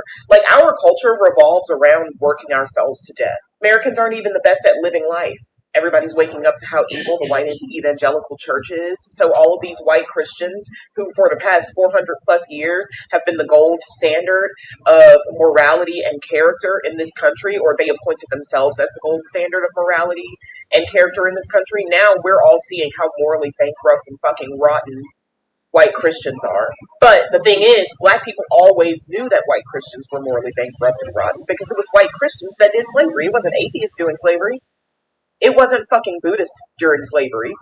That was a white Christian thing. It was white Christian churches that would make it a church event to lynch a black man or a black woman or a black child. We've always known that there was so much evil and so much dirt and so much like darkness in the white church. We've always known that. But we did not have the sway over public opinion the way that white Americans did. So we couldn't convince anybody. It was just something that we knew among ourselves in the black community. Don't go over there. Those white people are dangerous. Now the whole world is starting to see them for who they are, and it's because of Trump. Trump revealed all of the skeletons in white America's closet. all of them, literally all of them. How they don't respect the military, they just like really love and fantasize and like jack off to the idea of imperialism and blood. It has nothing to do with military pride. They just really, really, really like the idea of America sticking its dick in everything around the world and then coming home and beating their chests about it. They just worship power. That's what's being revealed. Like white culture is really just the worship of power and money. And that's why like when I was a kid, I was in like high school and this white girl in my class, I think her name was Katie. Her names are always Katie. This white girl in my class was like, white people don't have any culture. And I was like, what do you mean? You have capitalism. That's like your whole culture. That's your whole thing. That's why when you ride through white neighborhoods, you see all these big ass houses with no blinds because it's their culture to show off all the shit they have and to flaunt their money and wealth. But in a subtle way so that they don't seem garish about it, so that they're not obnoxious because that's what the blacks do. Since the Revolutionary War, there's been this myth that America was founded on the principles of independence and freedom and equality for all, which, of course, anybody who's ever known anything has always known that that's bullshit because this country is so far from the land of the free. We hold the majority of the world's prisoners in the land of the free. Like, the hypocrisy, the jokes write themselves. Like, the irony is ironing. But white people have really bought into this idea that America is this like democratic ideal of a country and that everybody in the world should look up to us. Of course, again, black people always knew that wasn't true. But now that white delusion of America being the most exceptional country on planet Earth is now butting up against the reality that really this entire time America's just been a bully that's been excellent at propaganda and PR. That's one thing we got in the bag is PR and media. We can put a fucking spin on some shit. America's like Olivia Pope, okay? But not classy and doesn't really have the same moral compass that she does. America is like if Hollis Doyle was Olivia Pope. All of the pillars of modern society that have ever been weaponized against the people in order to keep us in control and keep us in line, and that means the power structure between parents and children, and parents being abusive and controlling and domineering and keeping the children under their thumb, the press, the churches, the politicians, all of these pillars of society are now falling. They are crumbling in front of our eyes, and now people can finally start to see straight because all of the pillars, all of the tools they were using to manipulate us don't have the power that they once did. So it's like causing all of this shit to be revealed. All of the illusions are falling. The veil is not even thin anymore. The veil is completely gone.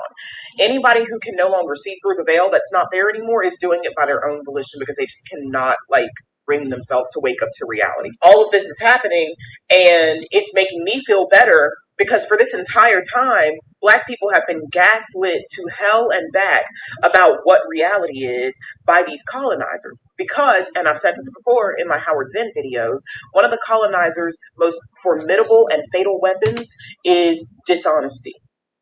They will rewrite a script, bitch. They will rewrite history. They will reframe the narrative and gaslight the fuck out of you. They will literally restructure truth itself in order to justify their heinous behavior. And that's what they've been doing this whole time, but they can't do it anymore. And you can blame it on social media. You can blame it on the stars and astrology and the Pluto and Aquarius. You can blame it on it being the end days, like Revelation. Whatever you want to call it, the jig is fucking up. And it's truly the greatest show on earth. I've never seen anything like this in my life. It's the greatest thing I've ever seen. They can't hide behind their delusions anymore. And even if they do try to hide behind their delusions, everybody around them now knows what they're doing, as opposed to 20 years ago when everybody was in the same collective delusion together, all of the white people anyway. They can't even effectively lie to themselves anymore because lying to yourself doesn't really hit the same when you literally everybody around you knows that you're lying to yourself. Now you just look like a malicious asshole. Now you look like you're trying to manipulate everybody around you when really you're just trying to manipulate yourself because you don't want to wake up to the reality of what this country is and always has been. And I'm sitting back and I'm like, ha ha ha ha ha, you all suck, fuck you, because this was always gonna come. This was all this day, this moment of reckoning, America reckoning with her past, present, and future. It was completely inevitable. We were always gonna get here. And I am so thankful to be alive when it's happening. Thank God you bitches are waking the fuck up. There's no more pretending. And I love that because I've never pretended. There it is. I have nothing else to say. She said it all. But check out my book, The White Man's Burden of Lies and Deceit, Book 1 and 2. I'm here to tell you, you're going to walk away with a better understanding. Book 1 deals with why white people hate black people so much. And book 2 understanding white supremacy. It really is just that simple. Here we go. Again.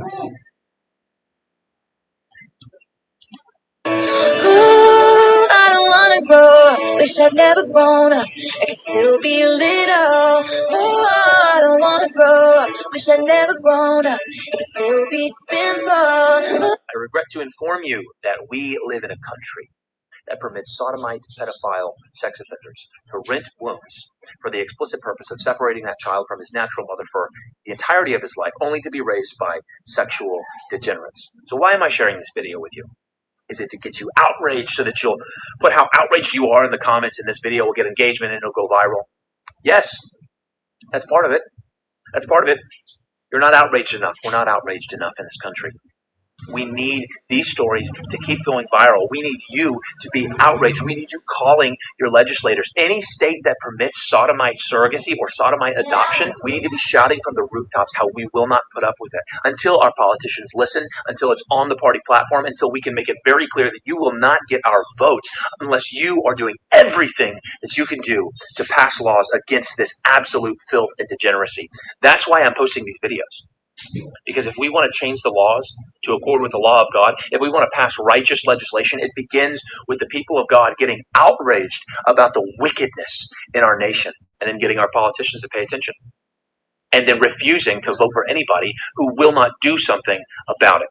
So yeah, I want this to go viral. Help me make it go viral. Help me make all of these sodomite adoption stories go viral so that we can make a change. Christ is king, and we will pass righteous legislation and repeal these demonic laws. So now we're here. This is way deeper than Jeffrey Epstein. I'll be right back. The thing about Jimmy Savile, he was invited into the inner core of the British royal family by a man called Lord Mountbatten. Lord Mountbatten was a known paedophile. He was infamous for it, where he becomes a close friend of Prince Philip and a close friend of Prince Charles, now King Charles. People knew, but he was never collared, because what he was doing, and this has not come out, he was a procurer of children for the rich and famous, for paedophilia and sacrifice, by the way. Anyone that threatens to exposure, well, they better watch their back as well, because the same people are watching his back. And why they're doing the same sacrificial rituals now with these rich and famous billionaires as they were doing back then in Babylon and so on. You know, where they talk about the ancients sacrificing young virgins to the gods, that was children. What they're doing is systematically triggering terror in the sacrificial victim. The greater the terror they can elicit, the greater the offering to the gods. They then drink the blood of the sacrifice because the chemical expression of that terror releases an adrenaline into the blood, which to them is like a drug. It's like a high. When they drink the blood, they go bloody wild often. And this is where adrenochrome comes from. The True Geordie podcast. Now here we have a few, and I'm gonna have them play one by one. Cannibalism is not illegal in the United States, with the exception of one state. What? The only state in the United States where cannibalism is illegal is the state of Idaho. Are you kidding me? No. I am not leaving my house today. White people have always indulged in cannibalism. They ate their slaves, and they ate black people that were free after the Emancipation Proclamation, after lynchings. Okay, this one. First Maccabees, chapter 1 and verse 9. And after his death, they all put crowns upon themselves, so that their sons after them many years. And evils were multiplied in the earth. And what? Evils were multiplied in the earth. You just think about it. They say every 300 years, the world empire changes and it goes to the next one. Just think about how much evil has went on since America, which is a predominantly Edomite kingdom, has been on the earth. Evils have 10x in this land. Stuff that ain't never been done before is being done right here in America. Let you know that same spirit of that evil multiplying is taking place right here in America. Why? Because their forefathers, that spirit is right here on the earth once again. We move Now, forward. the Bible talks a lot about the Edomites, who are the descendant of Esau. Now, we know from extensive research that Edom is actually Rome. And Rome is the metaphor for Western civilization in modern times. And the most powerful nation in the West today is most likely the United States. The book of Obadiah is the prophecy for what happens to the Edomites. Let's look in Obadiah chapter 1 verse 4. Though thou exalt thyself as the eagle, and though thou set thy nest amongst the stars, thence will I bring thee down, saith the Lord. So though you exalt yourself as the eagle, and you set your nest amongst the stars, the eagle has landed.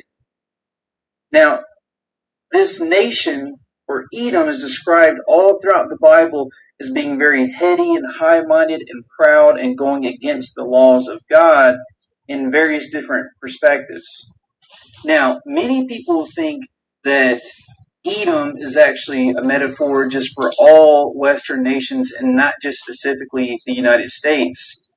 What do you guys think? Okay. Either way, I don't care what nation that you belong to, make sure that you're getting grafted into the kingdom of heaven and obeying the laws, statutes, and commandments of the Most High God. Good luck. Keep your faith, and those who persevere unto the end shall be saved. There's a young lady over here. What do you do with Romans 9:13 that says, as it is written, Jacob have I loved, but Esau have I not disliked, not his sins disliked, but hated. He hated Esau, God hates. And to you, you have no room to talk about respect. Answer the young lady. There you have it. So as we move forward, I just want you to be in the frame of mind of understanding what truth is. It is what it is. Facts.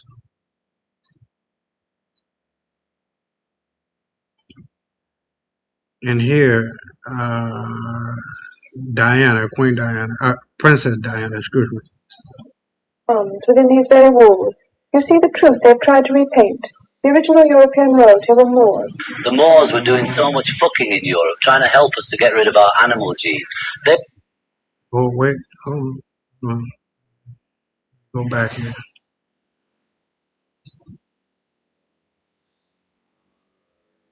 It is a whitewashed narrative to disinherit the true heirs of the empire. Your Highness, are you saying the original nobles were black people? The real nobility, the original European royalty, were Moors.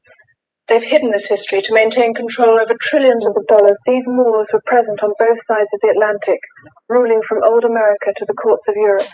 The Moors were all over the fucking world, ruling from Tartary to the Americas, not just from North Africa. Then we came along as Mamelukes and Castratus and fuck. As you can heard, we were getting rid of the animal gene within them. Is the reason why we were civilizing them and having babies. That was a mistake. It all up by burying the truth of the Asiatic. If you look at the coats of arms within these very walls, you see the truth they've tried to repaint. The original European royalty were Moors. The Moors were doing so much fucking in Europe, trying to help us to get rid of our animal gene. They were trying to civilize the wild white men by grafting their divine blood. The wild white men. There's a thing called wild men. That they were actually wild with hair all over them, claws all over them. That's not a joke. I covered that in my previous videos in depth. So here we have this one. This guy just covered in hair. I don't know. Fuck. Alright. People with the darkest black skin are the only humans on earth to possess 100% of a human's DNA. Everybody else has some animal and beast in them.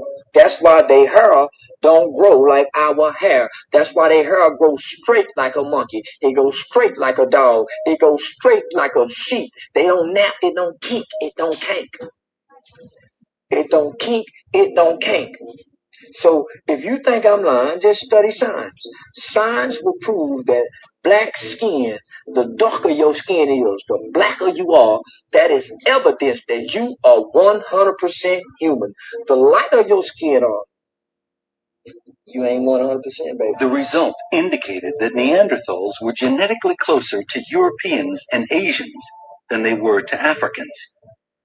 It meant that somewhere along the line, European and Asian humans had picked up Neanderthal DNA. So that was sort of quite shaking to me. I thought this must be a statistical fluke. It was not quite significant. This will surely go away when we have more data. So Pablo told his team to do the work again, and again, and again. Came up with the same answer. Okay, now we are here, the white races of Europe, and we can get a better perspective. Let's see what that's all about. You see, this is the wild man. This is what they were before, and still are. Some documents show white races, and we can get a better perspective as to. You can't really hear it, so I'm going to put this in the chat. These are the albinos Hold on. and the beasts of Europe. Okay, bro, I see you true to I bet.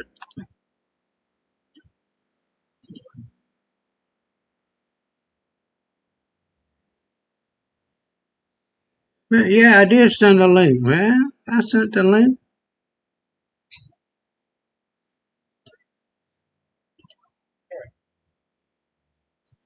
And the Moors were fighting these people for hundreds of years prior to the so-called transatlantic slave trade.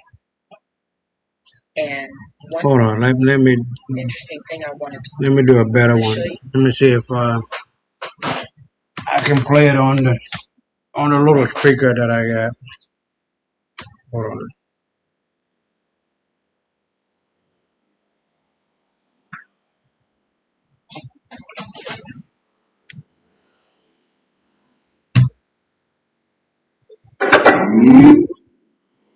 Bluetooth mode.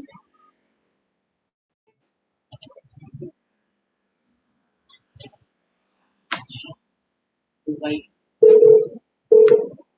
and we can get a better perspective as to the fight. These are the albinos and the beasts of Europe. And the Moors were fighting these people. Hold on, I apologize. Let me start it again. I'll show you guys some of the documents showing the white races of Europe. And we can get a better perspective as to who the Moors were fighting. These are the albinos and the beasts of Europe. And the Moors were fighting these people for hundreds of years prior to the so-called transatlantic slave trade. And one interesting thing I wanted to show you is that when you look at these beasts and albinos and how they have achieved what they've been able to achieve in just a few hundred years, keeping in mind that they were considered wild men just a few hundred years ago. And they had no last names. Many of them didn't even have first names. There it is. And I wanted to show you this because I found this very interesting. If you see here the wild men, and you look at the clothing that the people are wearing to the left, you can see here they're wearing this clothing to cover up their hairy bodies. I found that very interesting. Something else I found in the British Library was one of the oldest genealogy charts, one of the first ones made for white people. And as you can see at the bottom of that genealogy chart, you see two wild men. So they're showing that their ancestry comes from the caveman. So that should give you something to think about, considering that just a few hundred years later, today, we have people like the Queen of England who claim to be of the royal bloodline of Egyptians and Cushites who ruled the earth. No. Even found the remains of a boy who was buried at Stonehenge in Europe. He was buried in Europe, but he actually came from the Mediterranean Sea in Africa. And he came to Europe 3,500 years ago. So that's in 1500 BC. So we're told that the Moors arrived in Europe in 700 AD. Okay. So I hope you were able to hear that better. Hold on. So now we're going to get into the last few. And this is Elvis Presley, who was a Melungeon. He was not white.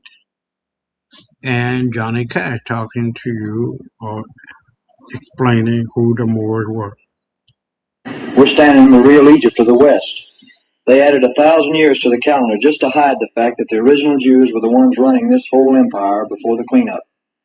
I guess the truth is just a matter of who owns the copyright on the history book. We gave them a fake history. People think the Holy Land's across the sea. Egypt is right here on the Mississippi, and Israel is right here in America. Real Jews aren't who you think. They're the Moors, the melanated Asiatics they renamed to steal this inheritance. The real Jews, the true Yehuda, never left home, because Israel is right here in America. These people you call black are actually the Asiatic Moors, the original Hebrew royalty that ran this whole empire before the 18th century. And aren't you afraid of being silenced for challenging the official record? My friend Johnny Cash, he's been out there defending the indigenous community. The original Moors like the Blackfoot, because he knows they're the true nobility. The folks you see over there in Israel now calling themselves Jew are just the Khazarians and Ashkenazi who adopted the culture around the year 800 to act as the undertakers for the real Moorish line. They took the names, but they don't have the allodic. But Johnny, surely these Moors are just a footnote in African history. What does that have to do with the American Indian? A footnote? Are you that fucking blind? Look at this palace behind us. That's Moorish science in stone. Black folks built that, not some so-called classical import. This whole estate belongs to Mr. Hamilton here. His grandfather, Alexander Hamilton, wasn't who they painted in the books. He was a Moor, a melanated Asiatic, just like Washington and the rest of the original nobility. Folks believe the story they were sold. Washington and the original nobility. Theatrical lie. This whole estate, this whole country is the Maghreb Al-Aqsa, Northwest Amazon. You travel around enough, you start noticing the architecture. They tell you these domes are classical, but the Magi know better. This is Moorish science in stone. Folks don't like to talk about it, but the Moors and the Hebrews, the real ones, are the same Asiatic family. We're standing in the real Egypt of the West. But Johnny, there is no evidence. Lady, don't piss me off today. The evidence is right in your fucking face, but you're too blind to see. You're asking ignorant questions because you're reading from a copyrighted history book written by the victor. Presley, you've been vocal about Moorish history. Why the interest? And aren't you afraid of being silenced for challenging the official record? You see that dome? That's Moorish science in stone, man. I'm interested because they gave us a fake history to bury the allodial title of the original people. You see these sisters here? These are the Asiatic mothers, the high priests of Anu. Their mitochondrial line didn't come from across the water. It's been rooted in this American soil for 300,000 years. The resurrection is knowing you never left the garden. Yeah, we're wrapping it up. We'll go through these. Under the Moorish Empire, the Jew, the Muslim, and the Christian lived in such harmony you could not tell them apart. There was one family of Asiatics before the Venetian oligarchs and the black nobility started the racial theater. These modern Zionists turned this republic into a graveyard of death. We know from the records that the real Jew is the Asiatic Moor. The word Hebrew only means the one who has crossed the river. The first one was the Canaanite, Moabite dialect. Very clearly, it is not anti-Semitism to denounce the Zionist movement. We must separate the faith of our fathers from this political machine. We have no problem with Muslims and Christians or Palestine or Iraq. We are all one family of nations who once lived in such harmony you could not tell one from the other. Many Jews know these old records. These scholars, the Moors appear in several of the early traditions. The Zionist propaganda makes the world despise our people, but not all Jews go along with its madness. We stand with the Moors because we remember the real Yehuda. We keep this Orthodox way born into lands of Moab and Canaan. These paintings, very old figures. These are the Moors, the original Asiatics of the Covenant who built after the deluge. They stood against the Zionists, Khazarians. Are the Alte records? They show the real Yehuda. People forget the Ethiopian Orthodox tradition is the oldest surviving Christian nation on earth. These monuments go back to King Azaniah's time, long before the modern faith. And yet how many Jews are living in a spell, afraid to speak out against the Zionist machine because they do not know that... It is not anti-Semitism to denounce the Zionist movement. Look at this city. They call it New York, but we are standing in the Maghreb Al-Aqsa, the farthest west, the real Yisrael. And how many Yidden are living in a spell, afraid to speak against the Zionist machine?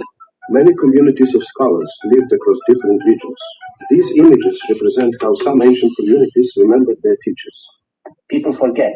The Ethiopian Orthodox path is the oldest surviving nation of the faith. The patriarch there stands above Rome itself. In their archives, the faces stayed black. They kept the memory of the... Alter Rabboni.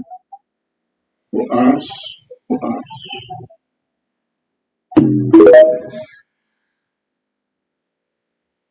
Oh, the truth never dies and it always shows itself. Let's see what JFK says. JFK exposes indigenous antiquity of Tamari. Craftsmanship alone suggests extraordinary resources and skill. These works represent indigenous American figures of extraordinary historical significance, preserved under federal authority. Thriving melanated civilization of considerable refinement. They are maintained here for present. Now, if you look at JFK, that's a black man. Irish, the black Irish. I wrecked my damn good. And study. The public is told that every melanated face began in the bottom of a boat from Africa.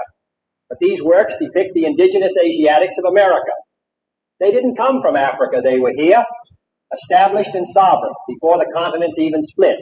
This figure in Egypt, New York, symbolizes an ancient exchange of Moorish knowledge and gold, a relationship that predates our modern institutions. The iconography suggests guidance, instruction, stewardship. Wow. Mr. Kennedy, thank you for bringing us here. This is incredible. She looks just like my grandmother. Very well may be. History has a way of hiding in plain sight. We are looking at the true empresses of America, the matriarchs of the Tamari Empire. The history taught above ground is a stage theater. If Kennedy continues, we will lose everything. He is gaining too much power. The blacks belong to us. If they wake up to who they truly are, we will lose everything and Rome will fall. We all took the oath to defend Rome. We have to act now. Make the order. Mr. President, who are these figures? The human mind, when cultivated without constraint, produces extraordinary achievements, art, governance, science, architecture. Yet history often records triumph selectively to disregard black excellence, emphasizing white accomplishments while minimizing... If Kennedy continues, we will lose everything. If they wake up to who they truly are, we will lose everything and Rome will fall. We all took the Freemasonic oath to defend Rome. We have to act now. Make the order. Mr. President, why preserve such a collection here? These public statements about true black history and identity provoke strong reactions, particularly from groups concerned about political stability and want me eliminated. They're starting to question the narrative. We must do something to stop it. We cannot allow them to learn indigenous history. We must keep pushing the out of Africa theory, sir. We must push more slave movies, more out of Africa movies, so they never know. These works depict figures from early civilizations whose contributions have been insufficiently acknowledged. Well, I must say, I'm in very good company. I don't know what I'd do without beautiful black women around. They keep the day interesting. They're stealing the spotlight from me. Well, I must say, black women are by far among the most beautiful women on the planet. A man would have to be blind not to know that. Yeah, bet that's why he died. But anyway, let's keep it moving. Show you guys some of You want to watch the this again? documents showing the white races of Europe. And we can get a better perspective as to who the Moors were fighting. These are the albinos and the beasts of Europe. And the Moors were fighting these people for hundreds of years prior to the so-called transatlantic slave trade. And one interesting thing I wanted to show you is that when you look at these beasts and albinos and how they have achieved what they've been able to achieve in just a few hundred years, keeping in mind that they were considered wild men just a few hundred years ago, and they had no last names. Many of them didn't even have first names. And I wanted to show you this because I found this very interesting. If you see here the wild men, when you look at the clothing that the people are wearing to the left, you can see here they're wearing this clothing to cover up their hairy bodies. So I found that very interesting. Something else I found in the British Library was one of the oldest genealogy charts, one of the first ones made for white people. And as you can see at the bottom of that genealogy chart, you see two wild men. So they're showing that their ancestry comes from cavemen. So that should give you something to think about, considering that just a few hundred years later, today, we have people like the Queen of England who claim to be of the royal bloodline of Egyptians and Cushites who ruled the earth. Even found the remains of a boy who was buried at Stonehenge in Europe.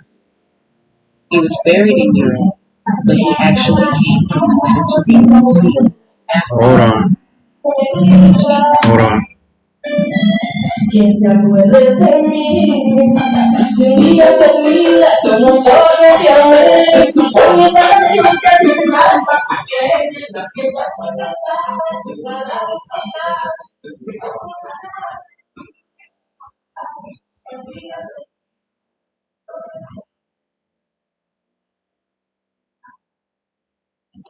Europe 3,500 years ago. So that's in 1500 BC. So we're told that the Moors arrived in Europe in 700 AD. And now we're at the end of the program. And hold on, let me see.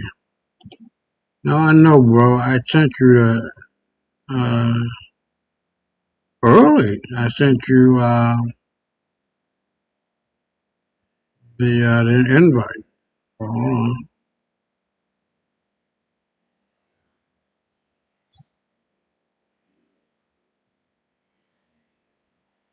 What the heck is going on? Come on.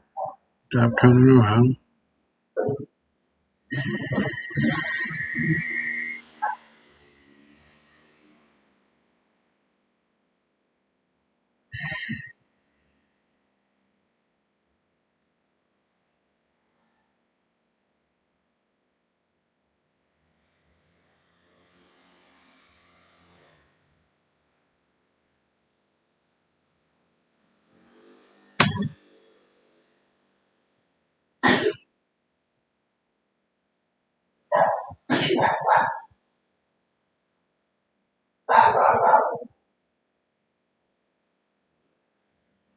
Well, I don't know why it keep turning, so but I'll get back to you tomorrow, bro. I just don't know what the heck is going on with that one. Yeah, I don't know what the heck is going on. But I sent it to you, so that's the end. Hold on, let me make sure.